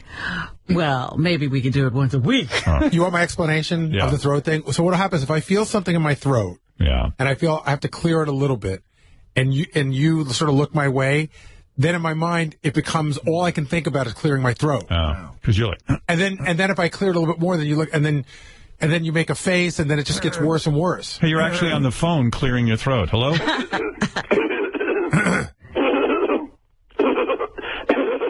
Maximum length recorded. To re-record, Hello. enter the 4-digit extension. Please wait. Sour Shoe's got a whole elaborate setup. He's tormenting the whole office, by the way, Howard. Yeah. He figured out everybody's personal extension, so he doesn't go through the switchboard anymore, and he's just been going around. Oh, he calls direct. Around the horn all day long. What's he doing? Is he doing impressions? He's just doing stuff. Yeah. Got nothing to do. Nothing. He should be at Comic-Con or Chiller Theater or one of those things. He's just home. They would think he's weird at Comic-Con. No, but I appreciate you not clearing your throat every minute, because when I'm eating and stuff, like... I try not to. It's not like... Today was good. You didn't clear your throat once. Did you have to leave the room to... No. Oh, okay, because I did see you walk out. I thought maybe he's leaving because he doesn't want to cough. He was coughing so bad, I thought he was going to start vomiting on my eggs. Like, it was getting that close. Just piss on me. He should just come in and shit on me. Oh. Listen, don't forget, I once picked up one of your disgusting napkins at your apartment. I know. So what? That's your job. It's in your job description. Yeah, see, he thought that's what Captain Dennis is doing. No, you're doing it. Right. I have you. You and Dennis had two different answers about the dry cleaning, by the way, or the laundry. Oh, you said absolutely not. And he goes, well, and then... Wait a minute. When did he ever do laundry? If he did it, it wasn't mine. Well, anyway, it's been a full show, I must say. A lot of things going on. But it is time for news, and I'm going to play Robin's song right now. For Halloween. Oh. It's scary.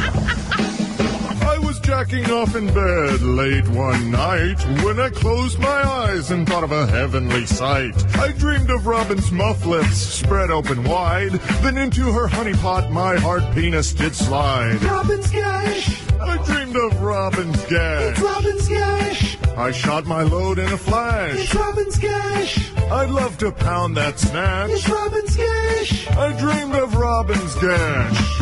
It's a Halloween classic. There were a couple other ones that came in for Robin for Halloween. Yeah, like this one. Robin's tits, Robin's tits, Robin's tits, Robin's tits, Robin's tits, Robin's tits, Robin's tits. Goes on. Very repetitive, but it was good. That was the Halloween theme. That's the Exorcist, right? That's the Halloween theme, yes. But that's the tinkling. What do they call that? The tinkling bells or something? You're thinking of tubular that's not bells. that. Oh, it's not? No, that's from Halloween. Oh, okay. You know this one. Confused. I need a cock. Robin's big hairy I have big pendulous breasts.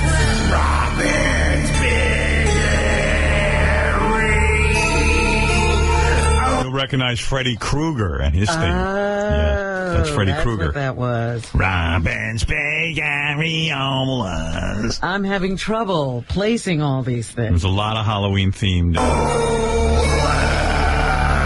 Hey, you want me to lick your ass?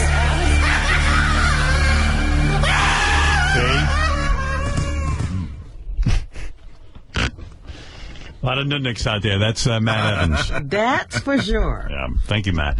Robin, what's in the news? By the way, you got criticized in the news. Some people say in the news, you mean in the email? In the email, rather. Excuse me. Yeah, some guy gave you the business about the news since you got past cancer. Sometimes, Robin, I have to fast forward through the news. It's all cancer, child molesters, the lowest ebb of life in our world. Why must Robin search through the gutters to bring us the worst of humanity? Signed, David Arquette. I'm not playing the game properly. Yeah. By the way, a lot of people are saying, what about Mike Tyson being attached to my body with a man with two heads? That's a good idea, don't you think? I'll probably audition him when JJ and I make the movie. But I thought you were going with the new gay head. That's a good one. A lot of people writing in, they love the idea of George Takei, me being attached to his body. Right. And George starts blowing guys, and I freak out. That would be hard to handle, being attached to a gay head. So we're looking at that. JJ and I are reviewing script ideas right now. My director. Good. Yeah. He's completely off Star Wars now and devoting himself fully to He's the thing. forgotten Star Wars. The Thing with Two Heads remake. Yeah, he sees more potential in this. Okay. Did you see that Banksy went to some little thrift shop? Yep.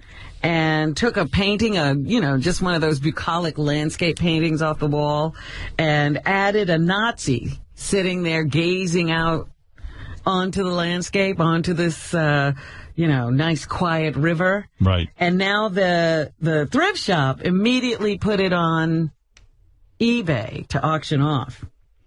Yeah, Banksy's a graffiti artist that has become quite popular. Actually, Jimmy Kimmel turned me on to Banksy, got me a book of his years ago. And now Banksy's in New York, and people are carrying on because he's painting on the sides They're going of to walls. see everything he does. Yeah. He's making new tourist attractions in New York. Some woman's whole car got crushed because so many people wanted to go see what Banksy had spray painted on a wall. Uh-huh. They were climbing on top of her car, and the whole fucking car was crushed. And Wow. Now she's angry. She wants to sue somebody. Well, Banksy bought the thrift shop painting for $50 and then returned it after he had enhanced it with the Nazi gazing out. That's a pretty cool idea, actually, to buy the shitty paintings and then add something to them. Yeah, and like so now a bidding war has started. It started at like $74,000. Actually, it's on biddingforgood.com, not eBay. And at last, when this was written, the auction had gotten up to $200,001. Wow. Yeah. Or $201,000. Sorry about that. 200,000 plus one. Nobody knows who Banksy is except for a couple of people who work with him. And although I know who he is. Who? It's Steve Brandano who works in our office. Well, how could that be? Yeah, he's Banksy. I thought he was British. No. He's Steve Brandano. Well, they say there's no telling what the price will go up to when the online auction ends at 8 on Thursday. So the price could still go up. I know, because I always see Steve drawing little pictures. That's when I realized he was Banksy. He's always like sketching. Is he? Yeah. Yeah, he's pretty good at it. I had no idea. Yeah, he's Banksy. I'm telling you. Very similar style. Well, we have a very famous artist living with us. Yeah. 10% of drivers say they would prefer driving in the nude. Now, why do you think that is? Well, because then you could hold the steering wheel with your cock while you text. They say if no one could see them, why would they want would that? drive in the nude. And that's according to a survey conducted by Harris Interactive on behalf of Scout GPS. Many respondents admitted to engaging in strange and potentially dangerous behavior behind the wheel in the new poll. 13% say they have eaten using a utensil while driving. 10% say they've applied makeup. 9% fessed up to having flirted with another driver on the road, and only 4% say they've opened up a book or newspaper while driving. First of all, I don't want to do anything nude, let alone drive. I don't even want to see my disgusting body, especially seated when my belly is like kind of loose. Secondly, these people who drive and who do other things, they really should be arrested and killed. Well, thank goodness they're making some of the things that people do illegal, like texting and talking on the phone. You know why we need government? Because people are assholes. You know, I love all these people who say we don't need big government. Those are the assholes who do need it. I was taking a jog the other day. I saw a guy driving erratically, and he's coming toward me, and I see he's on the phone. He's holding the phone with one hand, and he's driving really fast with the other hand. And you don't know. A kid on a bicycle could come out in the middle of the street, a deer, anything. And then before you know it, he's in a major car accident. He goes, I don't know what happened. After he kills a bunch of people. People are just dicks. That's why you need more police and you need big government. You're not on the love train there, my dear. I know. You're playing the game the wrong way. Neither is David Arquette. That did not sound like a guy. That sounded like an angry guy. It didn't sound like a love guy to me. I'm just saying. I mean, as he was screaming about all the assholes and they should all play nice video games? And Grand Theft Auto, yeah. David's in the angry game. Like me. I'm telling you, I've had it with people. We should have less government. We need more government. We need more police. We need more stop and Everybody frisk. should have their own police officer. Let me tell you. Why do you think really wealthy people walk around with 10 bodyguards? They have their own police force. Yeah, but sometimes they need policing themselves. That's why we need police for the police. I mean, it's unbelievable.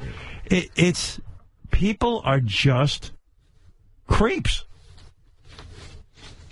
And they don't know how to behave. That's it. Speaking of that, Chris Brown has entered rehab. We were talking about the fact that he got into another altercation this weekend when he was down in Washington, hosting some kind of a party.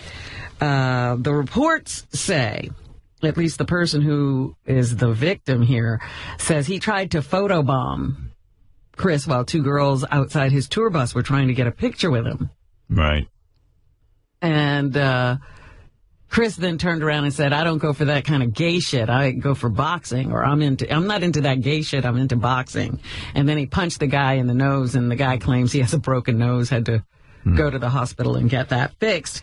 Meanwhile, the report coming from, the Chris Brown camp was that the guy tried to invade his tour bus and that his bodyguard took care of the situation. So they'll have to get that all sorted out in court. But meanwhile, Chris has entered rehab for anger management. Yeah. He says he wants to. That's Janet. Oh. Hey, Janet. She's listening to you. That's not distracting, is it, Robin? Yeah, I was going to have trouble continuing. Yeah, I hear you. Yeah, so that's a good idea. Go to rehab for anger management. Get out in a month. He'll be all better, and then he can just go right back out on the road. Well, I'm sure he's hoping to stay out of jail because he still could wind up going to prison for 4 years if his probation is revoked. Well, that's the move, though. You go into rehab no matter what. You know what I mean? It actually is a move. Oh, of course. Yeah. In show business, that has become the move. People with all kinds of problems just go into rehab. Right. Tom Green apparently returning to television.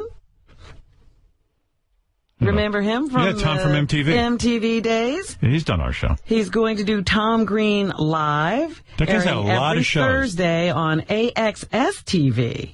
Oh, he's on AXS? Wow. That's a very hard network to get on. How do you do that? What is AXS TV? It was formerly HD Net. Isn't that the... I like a channel that changes its entire brand every month. What was it? HD Net? It was HD Net, now it's AXS. Wow. Each brand better than the next. Each brand more identifiable. Isn't that Mark Cuban's? Oh, I don't know. Yeah. Oh, is it? Mark's trying to get that whole thing together. Right. So, and they're saying it's kind of reminiscent of Tomorrow, that show that Tom Snyder used to do. Right. That it's a less manic Tom Green, a more thoughtful one, and that should be interesting. He actually did an episode of The Chatter with me. He was really quite good. By the way, don't get too attached to AXS TV. They're going to change it soon to MNRP TV, which is an LMNOP TV, I think, is the next incarnation. Yeah, Tom's good. Tom's fun. I saw him do a stand-up special. He's pretty good. Yeah. I like him. Now, this, I had never heard of this before. Brooke Green, who baffled scientists because she never aged, has died at the age of 20. Never having developed beyond the physical size of an infant or the mental capacity of a 2-year-old. See, now that's something we should study, because if we could isolate the gene that does that, then we wouldn't have to get old. I'm sure she's been of great interest to scientists. That's so vampire, because then, like, when we hit 25, then we take the gene and we never age. Yeah, just freeze it. Yeah, we'll freeze at 25, 30, whatever age you like. She's only one of a dozen children, they say, with Syndrome X, a kind of Benjamin Button disorder that prevents them from aging. So weird. That's like, remember the Return of the... What was it? The Vampire Diary or whatever the hell that was? The Interview with a Vampire? Yeah, that little girl who became a vampire. Yes, And she never aged. So cool. I mean, that's not cool what this girl had, but... She was pushed around in a stroller all her life. In 2009, when her family was interviewed on ABC's 2020, Brooke weighed 16 pounds and was 30 inches tall. She didn't speak, but she laughed when she was happy and clearly recognized her 3 sisters. So her, brain function didn't mature? No, she had the capacity of a 2-year-old. Oh, so she wasn't like a 30-year-old in a 2-year-old body? No, she never aged in any way. Wow. Only her hair and fingernails grew. They got to study her for science, because I'll take some of that shit right now so we can freeze this fucker from going downhill anymore. What is it, that her? 20. She's 20 there. Wow. Wow. This is a medical something that has to be studied. Look at that, Robin. Well, that's what they say. Doctors She's 20 years old there. She looks like a 1-year-old. Oh, yeah. They're trying to determine why she was eternally a baby. Is this Dave Herman's dream child? Oh, this is who he should have married. Yeah, this should have been Dave Herman's wife. 20 legally, but looks like a 2-year-old. I found my dream girl. They can never put me away. She's technically 20. Wow, but what is that thing? Yeah, what can we use from that? Yeah. Wouldn't that be great? Absolutely. That would be the ultimate Botox. You keep your 20-year-old form, even though you're 90. And let's say your body burns out and dies, but at least you'd look 20 your whole life. Right. I mean, she was 2, but she was 20. Yeah. Can you imagine, Pamela Anderson gets a hold of that? She could freeze herself at 25? Oh, my goodness. Exactly. But if the discovery comes now, it's too late. Too late. Yeah, for me, it's too late. No sense freezing this. It ain't going to get any better or worse. It's just a mess. And they got to now figure out how to turn back the clock. Right. So right. What's going on out there? How's your chef doing? I'm eating. Oh, my goodness. What are you eating? Nothing grosser than that sound. What are you eating? What's going on, Robin? Nothing grosser? Yeah, when you listen to somebody eat.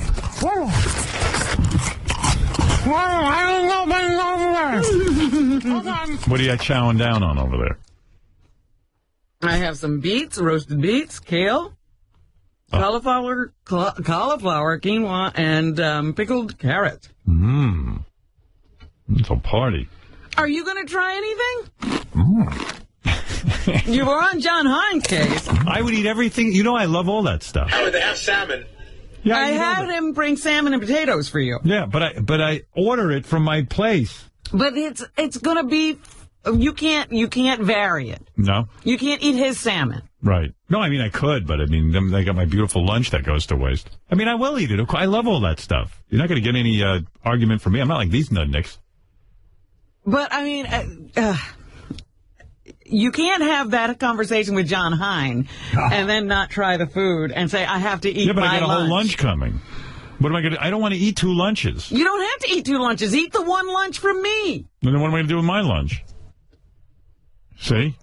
What am I going to do with that food? I don't know. Hey, I told you. Where's your chef? Should I say hello to him? Yes. What's his name? Dr. Chris. What? Doctor. I don't know. Chris Kishmiatuchasaris, it says. Chris Sanchez. Chris Sanchez. Let's take a look at you, Mr. Expert. Hey, Chris, how you doing? Hi, Howard. Hi, buddy. Thanks for cooking for us today. Thank you, Robin, for that. That's a treat. You're welcome. You're a healthy guy, right? I wouldn't say 100% healthy. No, he doesn't. He's not vegan by any stretch of the imagination. Not even a chance. He's a regular chef. Right. But you helped Robin on Vegucation of Robin. Yes, I did. You've educated her. I've educated her a little bit more. A little bit, yeah. What's that? So, Gary, you eating some vegetables and things? You having a good time? I had the butternut squash soup, and I had some... Without honey, I hope. Yes, and I had some of those red things. What are those, tomatoes? I don't know what they are. The beets? You don't know what a beet... You don't know the difference between a beet and a tomato? It wasn't a beet. What are you talking about? What red thing? What's a red thing that looks like a tomato? They're little ones. They look like little cherry tomatoes. That's what they were. Yeah, the cherry tomatoes. Yeah. They look like cherry tomatoes. They were much sweeter than usual. I see. Oh, you like There's no sugar on them, though. No sugar. No sugar. Oh, good. Just realized when you walked in, I have nothing to talk to you about. Unless you're going to eat something, that's about it, right? Yeah, he's in here saying, I was like, Chris, you got to bring salmon because Howard won't eat anything else. You know, I got to tell you, Chris, I can eat everything out there. I'm trying to portion control. You understand? I'm keeping my weight down. The salmon is very small. Yeah. The chicken's amazing. All right. What's your name, Sanchez? Sanchez. You're a legal citizen? Yes, I am. Born and raised. Just want to make sure. Make sure Robin isn't... The English is his first language. English your first language? It is. All right. Thank you. You're very welcome, Howard. Chris Nice to meet you. Sanchez. Appreciate it. Yes, Thank you, Robin. from Black Eyed Susans. From Black Eyed Susans. Long Beach Island. By the way, he is a legal citizen, in case anybody is going to call the authorities. Oh, my goodness. Is he also a shaman, Robin? No, he's not a shaman. He's a chef. He's a surfer. Yeah. Nice Loves looking the guy. surf. Has been all over the world. You can't Surfing. get him? He's married. Oh. Got a 3-year-old. Oh, too bad. I'm always got my eye out for you finding your next husband. I need a husband candidate. His wife is here. Oh, Just is she? That. Yeah. She hot? Yeah, she's beautiful. What's she wearing? They surf together. They're, I bet she's got an awesome... hard bodies, yeah. She's a hard body? Well, both of them are. Look at him. Yeah, the kind of shape they're in. Why am I looking at him? Let's look at Mrs. Sanchez. I don't know that she wants to be looked over by you. Hey, let's look her over. Hey, Gary, throw the wife into the wolves den here.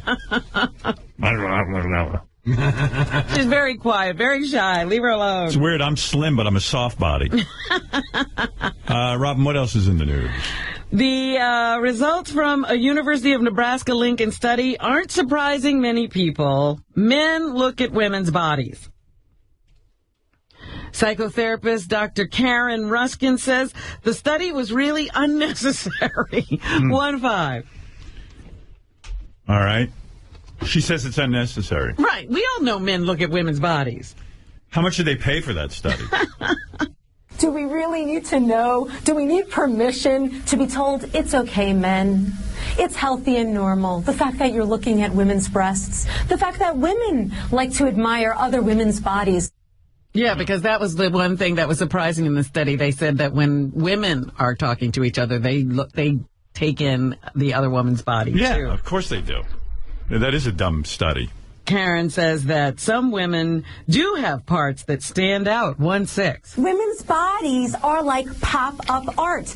Karen, I agree with you, but Jesus Christ, I don't know how any guy can marry you. The most annoying delivery. It's different. The breasts, they stick out. Men do look at women's breasts. They do. It's not a study we needed. Oh, it's so easy to be romantic with Dr. Karen Ruskin. Hips, they stick out. The waist, it comes in. You can't not. You can't not look at another woman's breast. Look at the aspects of the woman's body. Women's body.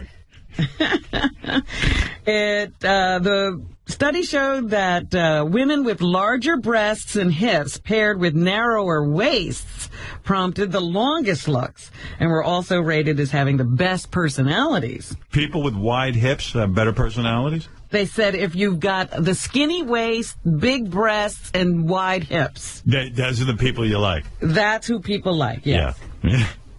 And nobody knew this stuff. I can't argue with that. I do like that. I like it. And she says both men and women look at bodies of the opposite sex. 1-7. Whether you're a woman or you're a man, it's healthy to admire the person's body. And the fact... I'll tell you, that's why I find John Hines so hot. His hips flare out, and he's got the narrower waist. All right, I get it. Thank you, Rob. Yes, yeah. And a Chinese man. Do you know what's going on over in China? Oh, yes. What? Well, why don't you tell them? I'm a student of China. What goes on there? Well, I mean, when you ask a question like that, I mean, I do know some things that are going on in China, but I'm not sure what you're referring to. Well, this is a big deal because, you know, they have that one-child policy. Right. And then everybody wants a son. Right. They kill to the point that they are aborting and drowning baby girls. Right. And these idiots never thought about when their sons grow up who they're going to marry. Right. There's a shortage of women. Terrible shortage of women. Yeah. In fact, men have to compete to an incredible degree to try to get a woman's attention over there. And a lot of men get cut out of the herd as a result. They never get a woman. So a Chinese man, frustrated at being single, cut off his own penis. Wow, that's a good solution. Then in agony decided to cycle to a hospital for treatment. Can you imagine having to get on a bike? Wow. After you've cut off your penis? And then you're definitely going to get a wife after you cut off your penis. When he arrived, doctors told him they couldn't save his manhood and ordered him to cycle back home. No, I thought the story was that he cycled all the way to the hospital and he realized he forgot to bring his penis. Well, they said they couldn't save it because they didn't bring it. You know, I guess he thought they'd do something to the stuff that was there. So he had to cycle back home and get it. Yeah, and it was too late. Yeah. He forgot to bring his penis with him.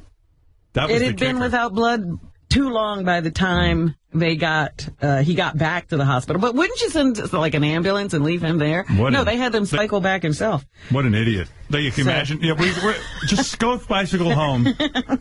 That's some country. And they said it was impossible to reattach. When you leave everything up to the government, then you have a really fucked up society. Like, you can't even get an ambulance for when you cut your penis off. Yeah, Yang's friend said that he had been increasingly depressed about the fact that since moving to the city, he could not find a girlfriend. No. What was worse, that he was doing long hours in a clothing factory and doubted that he would ever have a chance to meet a woman. Sounds like a fun life over in China, huh? Yeah. Nice long hours in the clothing factory. You have to ride a bicycle to the hospital. Yeah, great country. Yeah, that's good. Well, we're in debt to them. I know. Just think about that. The Reverend Al Sharpton and Barney CEO Mark Lee met in Harlem yesterday to have a face-to-face, and it lasted about 45 minutes. Sharpton came out of the meeting following a request to talk about the accusations of racial profiling at Barney's. Sharpton labeled the meeting candid, 1-9. I'll tell you what, after one meeting with Al Sharpton, Barney's is going to get their shit together. Imagine have to deal with that fucking guy in a room. Oh, you know? Well, see, we should have taken over that franchise. Yep.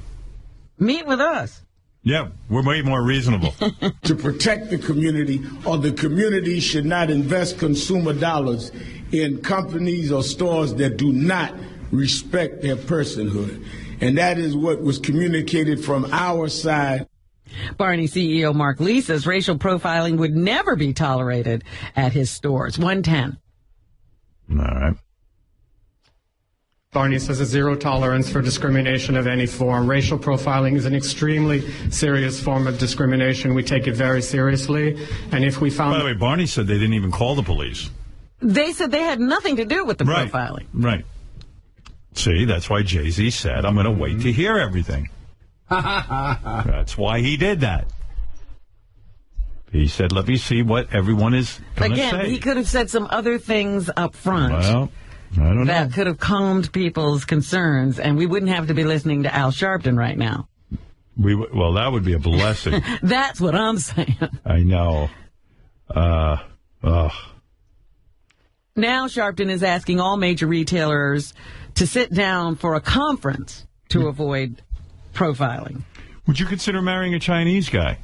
Sure. Because there's like thousands of them looking for a wife. But I'm not going over there. No, I'm saying if I can get some over here. I'll get you a few with a penis. I see Beth in the paper today. No kidding. Yeah, they're talking about the... What paper? It's the, which is this? The Daily News. Daily News? Yeah, the Puppy Bowl was last year, and now they're having, what are they calling Kitten it? Bowl. Kitten Bowl? Yeah, my wife is hosting calling something the Kitten Bowl. She was with Regis yesterday. They had, she told me it was a laundry list of people. Rachel Ray. She had more guests than we did. And she said it was a lot of fun. They filmed it? Is it, Some of it's filmed ahead of time. They do pieces. I see. You know, Okay. You know how they do that shit. Who knows what they do? Right. I just know she's busy with a kitten bowl. I know I got kittens in my apartment. I got kittens in my house. I got kittens everywhere. And they're beautiful kittens. If you want to adopt a kitten then Beth raises them and does a whole thing. And then she hands them over to you, and then she cries. Which is So really you want hot. that whole treatment? You want that whole treatment, and now we're friends with about a whole bunch of families who've now taken in our kittens. Mm-hmm. I was hanging out with a couple. They've adopted 2 kittens from us, and they are acrobats. Yeah, they're in Broadway. They do circus shows. They're really nice people. Nice young couple. Wow. They got 2 of our kittens, and so she's so into this and saving a bunch of these lives. And yeah, it's great. Yeah, it says she will host the Kitten Bowl, and John Sterling from the Yankees will handle the play-by-play. Yeah. Regis so it should be a whole thing. Regis started doing some play-by-play, she said. Did he? Yes. Trying to take John Sterling's thunder? Yeah. He's like, hey. He was like, hey, that guy on Kelly's show took my job. I'll take this guy's job. I'll take anybody's job. That's right. The War of the Worlds radio broadcast is 75 years old. Do you remember this, or did you just hear about this? Well, I'm not 75, so I heard about it. I might look it, but I'm not 75. No, it was such a cool thing. Like, Orson Welles put together a little radio group. And it was like a little theater company went ahead and went on the radio and pretended like they did this. This was real, like it was a real broadcast. That Martians were coming, and people actually killed themselves. They were freaking out that we were being invaded by Martians. The fictional newscast, masterminded by Orson Welles in 1938, shocked America when it aired on Halloween Eve. The dramatization of the H.G. Wells story about Martian invaders landing in Grover's Mills, New Jersey, reached at least 6 million people. Some sources estimate that more than 20% of the listeners believe the invasion was real, despite disclaimers broadcast by CBS Radio. Yeah, people are such idiots. They even said, listen, this is just a reenactment. It's a fun thing, we're having it's theater. And people still killed themselves. Like who knows what people think when they're left to their own devices. Oh, my goodness. The only guy actually in our group who heard it was Ronnie the limo driver. He actually that was a good show. Yeah, he watched it. He actually tried to hurt himself during the invasion. I drove to Nebraska. By the way, Riley Martin is going to be the guest next week on Talking Dead. Really? That's right. Is that for real? Yes, they're running commercials on it. Hi, I'm Chris Hardwick. Welcome back to Talking Dead. Hello, Chris. So, we have another fan from our audience. Okay. What is your name? Jonathan. With the success of Marilyn Manson, they turned to Riley. Let's go to Riley That's next. right. John? I want to know if you could tell us how many more new characters are going to be on this season.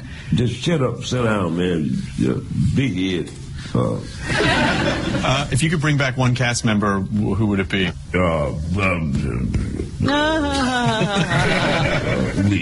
let me ask you this, because we have about a minute before we have to go to commercials. From Karen G on Facebook. Do you think Carl's feelings about Rick are changing now that he's becoming sane again? Go to your commercial. We will be right back. All right, that's going to be good. Boy, Riley's going to be amazing on the show. Yeah, he's good. They say he might even be better than Marilyn Manson. What is the favorite or the treat, the candy that most people want when they're out trick-or-treating this year, Howard? Very easy. Snickers bar. How did you know that? I don't know. Snickers mini bars top the list of Halloween favorites for trick-or-treaters, according to a new online survey by thedailymeal.com. You know, I'm good at this kind of thing. I swear to you, I didn't know the answer to that. Uh-huh. And I've been getting these. My wife came home from the Kitten Bowl yesterday and said to me, okay, what percentage of the day do cats, and I thought she was going to say sleep, and I knew the answer to that. That was 18 hours a day on the average. She goes, but what percentage of the day do cats groom themselves? Ah. And I got it right. What did you say? 35%. Wow. 35% of the day they're grooming themselves? Yes. And you know how I did that? I went, well, I know it's not half the day. I wouldn't have think even 35% of the day. So I said, but they're always licking and cleaning themselves. They're very clean animals. Yes. So I said, 35%. And then we spent 15 minutes. She said, how did you know that? How do you know that? Right, said, right. You looked it up. You know it. You read my stuff. I think I have an ability. Wow. Well, maybe we should put you in the circus. Yeah, that's where I need to be. That's probably more appropriate. According to a new online survey, as I said, Americans picked Tootsie Pops as the runner-up. No. Ugh.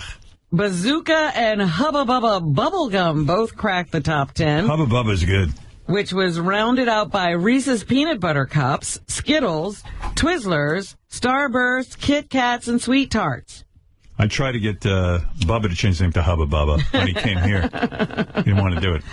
Gummy candies like Sour Patch Kids, Laffy Taffy, and Swedish Fish all made the top 30. So did other chocolate favorites like Almond Joy, Milky Way, and classic Hershey bars. Hubba Bubba the Love Sponge. I do not like Almond Joy. I don't like coconut with my chocolate. I do not like that. Is that right? No, I don't like that. Well, I don't like peanuts with my chocolate. Oh, my God. That's my favorite thing. I know. Most people love that. Absolutely. Halloween can be especially dangerous for kids. Safe Kids Worldwide President and CEO Kate Carr says twice as many children are killed while walking on Halloween than any other day of the year. 1, 2. You want to make sure that you have the conversation of look left, right, left, to make sure you cross the street at an intersection where possible. I always walked around with my kids. Who's letting them walk out alone in this day and age? I walked around with them even they were way too old to be walked around by me. I don't know. I don't like Halloween. I just think I told you, it's ass-Halloween. Did you trick-or-treat as a kid? Yes, yeah. I got into a lot of trouble. Really? Yes. Your parents didn't go out with you? No. Nobody cared if I came home.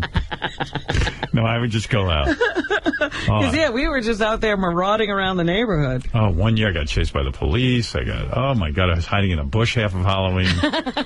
Don't even ask. It's just been so much trouble. Carr says parents should watch their kids while they... and see what they will wear while they're trick-or-treating. 1, 3. If it's a light color, that's the best option.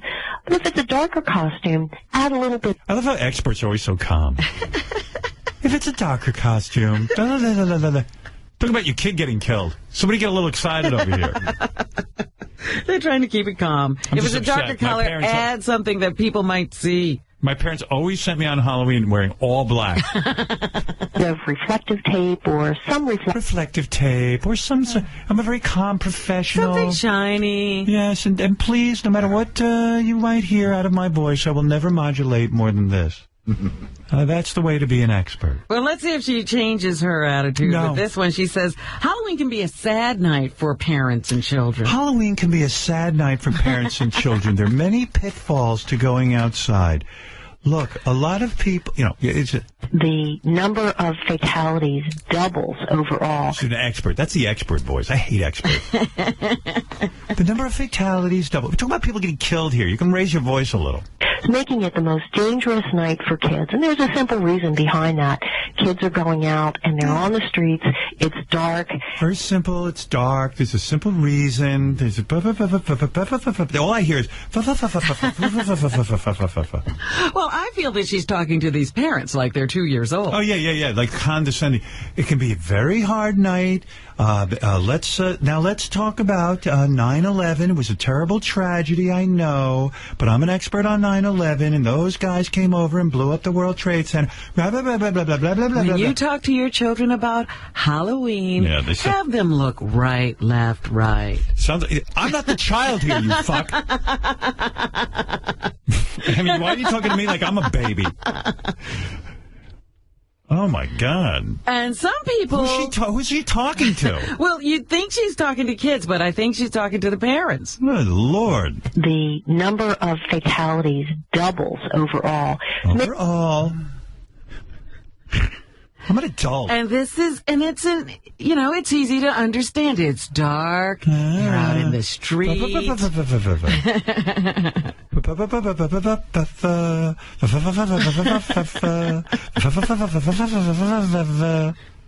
I can't take that expert voice. But some kids don't go out looking for candy. No. Some people are trick-or-treating for UNICEF. Yes. Many parents have worked into their lifestyle a UNICEF lifestyle. That's what we like to call it. Where they collect coins for underprivileged. And we feel this is a very good message for children. U.S. Fund President and CEO Carol Stern says this year's campaign will help the children of Syria. 1-1. This is the largest humanitarian crisis of my lifetime, where the 1 millionth child crossed that border about 2 weeks ago. And she doesn't sound too excited either. The millionth child crossed that border. I should be the spokesperson for everything. The organization works with schools to hand out little orange donation boxes. All trick-or-treaters have to do is ask for a donation with their candy. The Halloween program has helped UNICEF raise more than $170 million since 1950 to help children around the world. I love UNICEF and what they do, but God, when I was trick-or-treating and people would put coins in my bag, somebody got their house chalked. You better have some candy in there, damn it. I got a big sock full of chalk here. So mean, Halloween, and people egging people's homes. And my dad used to get the house egged, and he'd be out there. He goes, "No, I got to paint the house. You can't clean it from the egg." It was just so sad, you know? People work so hard. But usually they didn't egg every house, Howard. No, just ours. We were called the Munster House. So sad. I hate Halloween. Worst holiday. A lot of people love it. Yeah, I know, Richard. It is a children's holiday, however, and I don't like seeing adults get so excited. Yeah, right? Their parties and they dress up. Yeah. I hate it. What are you going to be? I'm not a 12-year-old. Yeah. I'm not 5. I'm going to dress up like somebody who keeps their door closed and doesn't answer when you ring. I'm going to dress up as a pedophile, so all you kids leave me alone. Despite being TV's highest paid actor, now, you know, we've had this question about Ashton Kutcher all along. How does he know all this stuff and know what companies to invest in? And he's got this little fortune going just from his capital ventures. Well, guess what? Ashton Kutcher is getting a part-time job on the side with computer maker Lenovo. Kutcher inked a deal last night to become a product engineer as well as a celebrity pitchman for the company's yoga tablet. While perhaps best known as the star of 2.5 Men, Kutcher studied biochemical engineering and has a long history of tech investments. See, I think this is all bullshit. I'll tell you my theory. I've spent time with Ashton Kutcher privately. Right. And nice guy and everything, really. Super good looking. It's hard not to be envious of his life, you know, but nevertheless, seems like a nice guy. But, you know, he's not that much of a genius, okay? You don't believe he's a biochemical engineer? Here's what I believe. I believe Ashton Kutcher is from the future. He was like 100 years ahead of us and knew that, like, Apple and He came back in time. Came back in time, and he knows what to invest in. That's the only logical explanation. Ashton Kutcher's from the future. Gotta be, right? Well, that's a reasonable theory. Yep. Like in Back to the Future, remember when Michael J. Fox hears the Chuck Berry song and he takes that whole thing. He told Chuck Berry what to do. Right. According to my calculations, Ashton Kutcher was born in the year 2083. That's all it takes. And he read a couple of history books, and now he looks like he's a genius. It's the only logical explanation. How's this guy investing in all these tech companies and hitting home runs? I mean, I've talked to him. He didn't know one fucking thing about any of this stuff. He was just bitching about how, like, on Twitter, they should have paid him. He didn't get paid for that. He should have known. That's right, yeah. The top U.S. intelligence officials say the uproar over reports the U.S. has spied on European leaders reminds him of a humorous and hypocritical scene from a film almost all of us have watched before. Director of National Intelligence James Clapper on Tuesday told the House Permanent Select Committee on Intelligence that spying on the leadership's intentions of foreign governments is a hardy perennial of the intelligence trade. Of course it is. Some of this reminds me a lot of the classic movie Casablanca. My God, there's gambling going on here. You know, it's the same kind of thing. Now, who's against us spying on people? Well, use your fucking head. Well, again, it just seems odd. No. That maybe it's usual and it's what people do, but... Of course, we're an intelligent... We rely on intelligence. We don't act very intelligent. Yes, we do. The captain says he's shocked to find out about activity taking place inside right before he accepts his nightly cut of the club's gambling revenues in the movie, and that's what he's referring to. All right. So, yeah, it's just business as usual as Here's far a as weird he's fact. concerned, and he says they spy on us, too. Yeah, of course they do. Here's a weird fact. In the future... Ashton Kutcher cannot get laid. Isn't that weird? But he came back here, and now he gets laid all the time. In the future, I'm considered good looking. Well, in the future, he's not that bright. Oh, no, he's just like everyone else. But here he's smart. Only logical explanation. Google's futuristic eyeglasses are getting an upgrade. Have these Google glasses really caught on? Do you have any? They're never going to catch on. No one's going to wear them. Mark my words. It's just not something cool. Well, they're already getting an upgrade. Because no one bought them. Google Glass combines eyeglasses with a small mounted camera, Wi-Fi, and a text display that allows people to take video and pictures hands-free. Google says glass wearers will be eligible for a hardware upgrade that will allow Glass to work with future lines of shades and prescription frames. I don't want anything that's going to make my glasses look goofier. Yeah, bigger and more prominent. Exactly. They're going to be a little bit thicker. And who wants that? I have to take video? That's so important to me? I guess I just don't get that one. But. Current glass wearers will also get 3 invites so that their friends can join the program at a cost of $1,500. Good. Wow. The hardware swap will take place in November. Meanwhile, Google is getting close to launching a smartwatch. I don't care about that either. People familiar with the situation say it's in late-stage development, and the company is talking with Asian suppliers to begin mass production of the device. It could be ready for mass production within months. The smartwatch will be able to communicate with other devices, such as a smartphone, and pick up information from a user's email through Google Now. The new device will run on Android. So you don't want the smartwatch either. Yeah, I don't care about. I don't want to wear something. I know it's probably going to give me cancer on my wrist all the time. You know what I mean? That's what I like about the phone. I can stick it in my man purse. You don't have to have it on you. Yeah, like I don't put. Like I see some guys putting it in their like suit jacket pocket. Uh-huh. I won't do that. It's too near my heart. Well, yeah, a lot of guys clip it onto their belt. Yeah, trust me, those phones are giving off some sort of vibe. When is that going to become uncool? The phone clip to your belt. When I get a new phone and they show me that belt clip. And that belt clip? Yeah, you know what kind of man you're dating if he wears a belt clip. You know who wears a belt clip? Ronnie. Does he? Yeah, Ronnie's got his phone in a it's like a holster. A holster, yeah. Like you think, hey, maybe Ronnie's carrying a gun, and then you see it's his phone. Stop or I'll call. Yeah. Hey, I've got my phone on my belt. Oh. Oh, he's so proud of it, too. I go, hey, what's that on your belt? You go, oh, that's my phone clip. And it's like, he looks like Batman. He's got the Batman mustache. Utility belt. He's got a utility belt. He has a clip on. It might be the most uncool thing ever. Right. But what's cool about it for him is he wears a suit jacket, so at least you don't see it. Yeah, it's not bulky and sticking out. It's on his hip.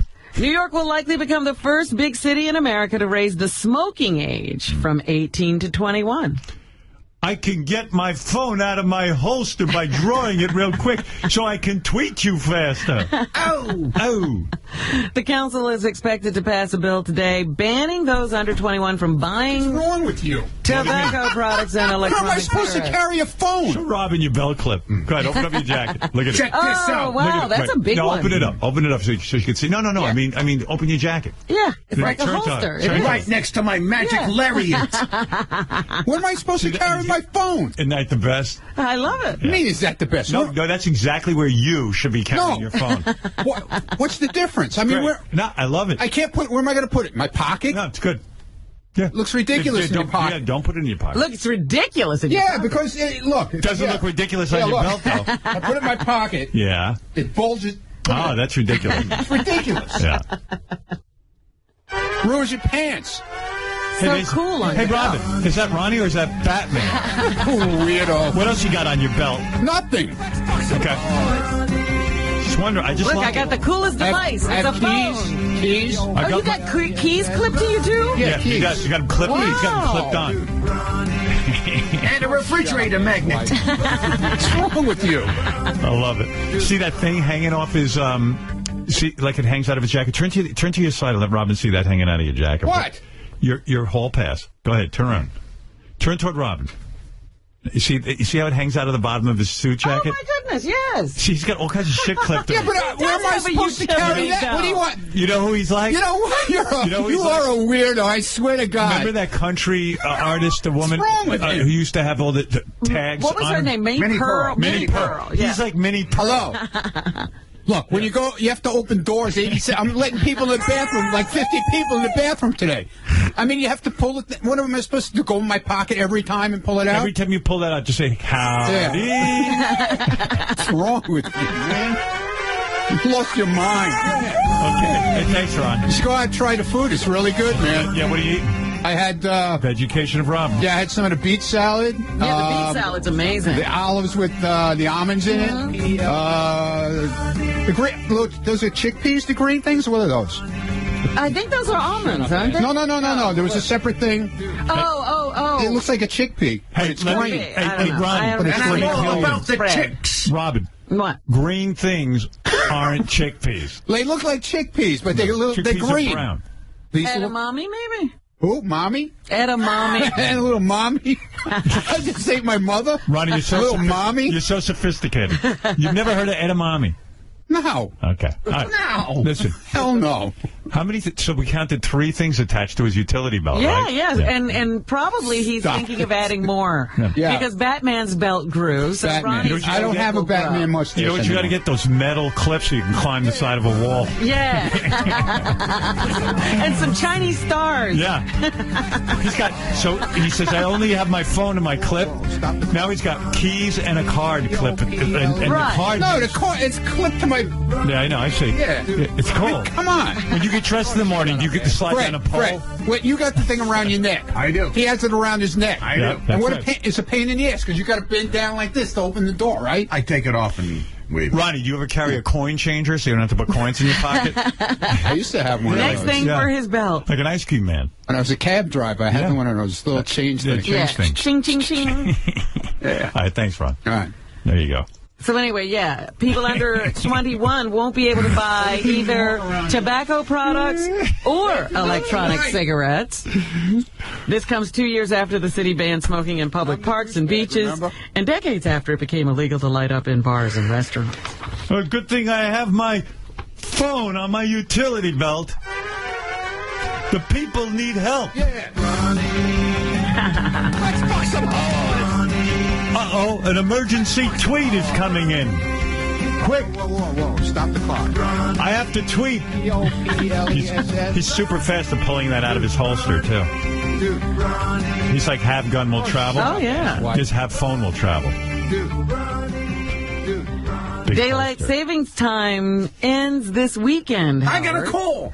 And that could mean big headaches for some people. 111. I'm going to change my phone over by grabbing it out of my holster for the daylight savings time. 111? Yes. All right. They cluster, that's why it's called cluster, and it looks like you can actually trigger a cycle by switching the time with daylight saving time.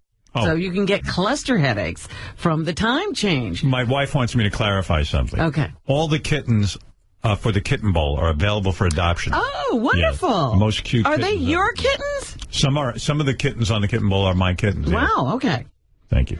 Dr. Stuart Tepper with the Cleveland Clinic says the cluster of headaches typically starts a couple of days after the time change.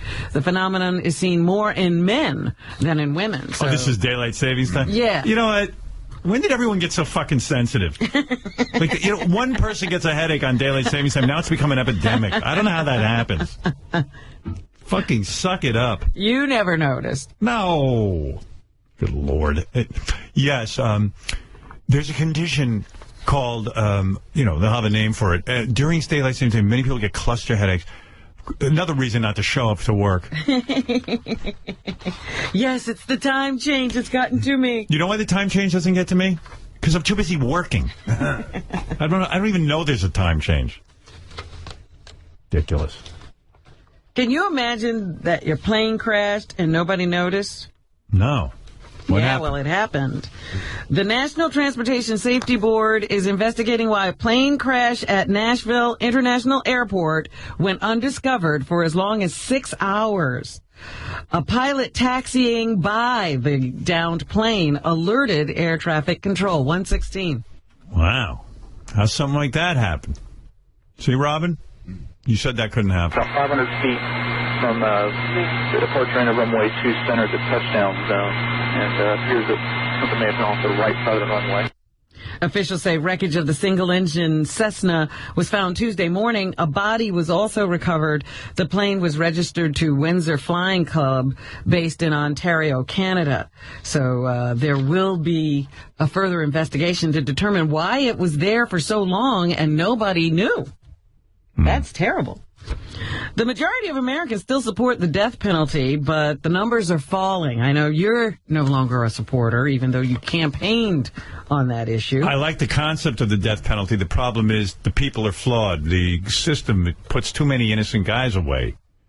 So I can't, there's so many guys now through DNA and everything that all of a sudden are cleared. I know. Another one was released, I heard the other day. They're trying to decide whether they're going to retry the guy, but DNA showed that the bite marks on the victim were by someone else, not the guy who was actually serving time for the crime. Look, a lot of times it works for you. A lot of these guys they put to death while they didn't commit the crime they're in there for. They've committed plenty of You did crime. something. Yeah, we're pretty sure you did something. You're pretty bad. A new Gallup poll shows 60% of Americans favor capital punishment for convicted murderers, the lowest number since 1972. In the mid-'90s, support for the death penalty was about 80%. The numbers varied widely among party lines. 81% of Republicans approve of capital punishment, while only 47% of Democrats and 60% of independents support the death penalty. Vagina pussy. What? You know what I'm saying. Also in the news, President Obama is in Boston today to deliver a speech. He's expected to draw parallels between the Affordable Care Act and the Massachusetts health care bill signed by Governor Romney in 2006. He'll also discuss efforts to fix the healthcare.gov website. Come on, Robin, ask me cat trivia questions. Pussy. Keith Urban shares his trick for maintaining a long-distance relationship. He's the guy who's married to Nicole Kidman, and he's also a country singer and a judge on American Idol. Trust me, 10 years ago, he wouldn't have had a long-distance relationship with Nicole Kidman. That's what happens when a guy's married for a long time. I don't think they've been married that long, Howard. Long enough that he wants a long-distance relationship. When he first met her, he had to be with her every second. Here's some Keith Urban music, 112. Do we have to? I've heard him sing a couple of times. I mean, he's a very pretty guy, though. Like, he's like, yeah, he's pretty. Cute. He's cute. Be a cute girl. Oh, no, that I don't need a whole lot of anything. I just want a little bit of everything. That guy could probably get a lot of pussy, right? I mean, I'm sure he did, but he decided to marry Nicole. Now he has a long-distance relationship. He told Ellen DeGeneres yesterday that he and Nicole never text, but he amended that remark, saying they'll send each other one of those kinds of texts once a year. And the country star had a tough time explaining while Ellen asked him to be more specific. 113. That's great. Well, once a year I send her a picture of my cock. Oh! Nice sex texting. Nice sex texting. Yeah. What does he do? Sex texting? Once a year. Once a year. Wow. Why limit it to once a year? Texting. I think what he's saying is that once a year, I guess, he makes an effort to text her. I mean, the guy doesn't even want to text her. He's got a long distance. No, they say they don't email, they don't text. Everything has to be a phone call. It's kind of like being single. Gee, what do you know? What is it, King? Yeah, where does he unload all the stuff when he gets home? Like, who Ronnie? Special dress. Yeah, like when Ronnie. Yeah, does he take the utility belt off whole, or does he? Well, what I do is I have to remove my belt to get my phone off. First, I take the jacket off and I fold it on Ronnie, the back of the chair. The question on the table is: fuck Urkel. Now, listen. Do you ever see that guy's face and listen to him talk? That's Urkel. Oh, my face. Yeah, you just look just like Urkel, man. Let me understand something. Nice looking guy. No, you look like a piece of shit, dude. I'm sorry. let me understand something. When you get home, there you go. Throw the race card out there. Go ahead. When you get home, no, because you're an asshole. Does your holster? Like you have to unbelt in order to get your phone off the holster, right? No, I don't. It's on a clip. I could take it off right now. You want it here? That's why I say they show you that belt clip in the store. And where do you put your phone down? Like, do you have a special designated area? Like where my phone charger is. All right, so that goes into the phone charger. Now, when you unclip your keys and your card, where do those go? The card stays in the car, so I don't forget it. Okay. Okay. So you unclip in there. I leave it in the car, Go ahead. so I don't forget it. So I always have it. And the keys get thrown by the side door where I go out to go to the car in the morning. Fair enough. Okay. All right. And you shut up, you ugly, Urkel-faced, round-headed motherfucker. Okay. Hey, Howard. Howard, what kind of clothes you wearing today, Howard? Howard. Come on. What kind of clothes you wearing? Come on, it was a legitimate question. No, I want to know. Fuck him. Why does his questions always get through? You just wanted to know. Fuck him. How does it go back on the belt? Yeah. The next day. Yeah. Like, do you ever? Like, if you switch belts, does that affect your? No. What is that? Because the clip is big enough to handle. No. Hold on. Yeah. The clip thing stays by the phone. Right. See, I take this off. Right. I take this out.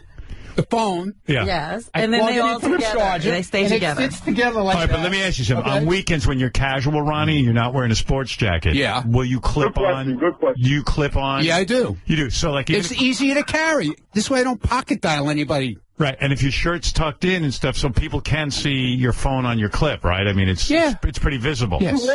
I'm off, dude. Right. Yeah, I want them to see it, dude. It's a Gucci bag. It's like a little Gucci bag. You know, it's made by Gucci. All right, Ron, thank you. It's probably black. Shut up, asshole. You Urkel-faced asswipe. Right, thank you. Yeah, go ahead. When his phone rings, when he has Wait, Ron, one more question.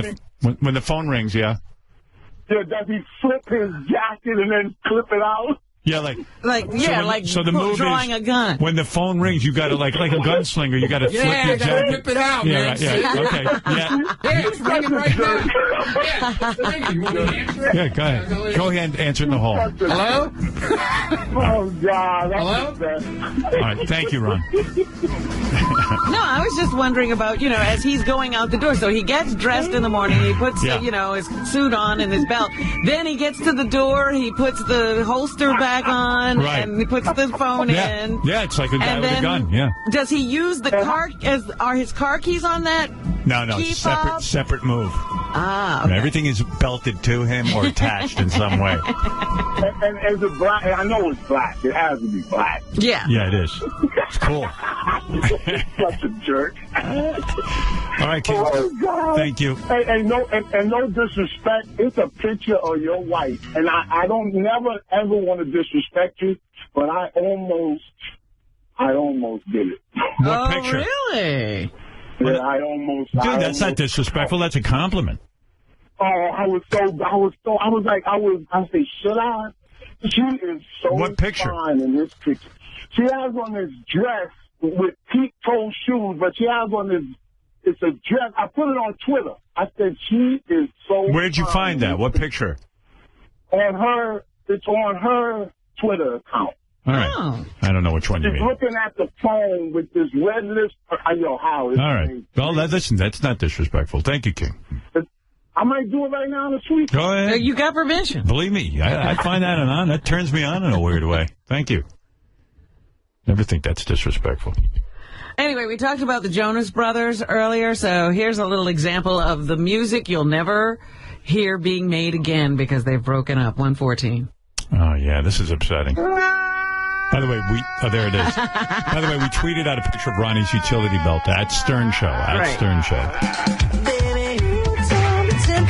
Okay, these guys have to be spoken to, and they've got to stay together. Well, one of the guys said he felt straitjacketed by this. You know what? So do I. I feel like I should be putting a straitjacket when I hear this. You know what? It's the world's shittiest fucking music. And good. And one final thing today about Halloween. There's one type of candy that should come with a warning this Halloween. 115. You're talking about that candy that's made out of Sal's cock cheese? Oh. 15? 115. All right. Black licorice contains a compound that comes from licorice root that can lower your potassium levels. Who cares? And lower potassium levels can cause those abnormal heart arrhythmias. Dietitian Kate Patton is with the Cleveland Clinic. Experts with the Food and Drug Administration say eating 2 ounces of black licorice a day for at least 2 weeks would be too much licorice and could lead to an irregular heartbeat. Just something to think about. Well, then ban it. I mean, what kind of dumb thing is that? If it's going to give you a fucking heart attack. People have been eating licorice for years. And that's what's happening. Thank you, Robin. All right, well, that's that. We've had a full show now. Go think about it, and there'll be a full book report on all the topics that we covered. Thank you. For Sal Governale information, go to horsetoothjackass.com. See Richard Christie at the Zombie Mud Run in East Windsor, New Jersey, Saturday, November 9th. For more information, go to thezombiemudrun.com. Get Benji's song Online Sweetheart on iTunes or go to beautifulgamemusic.com.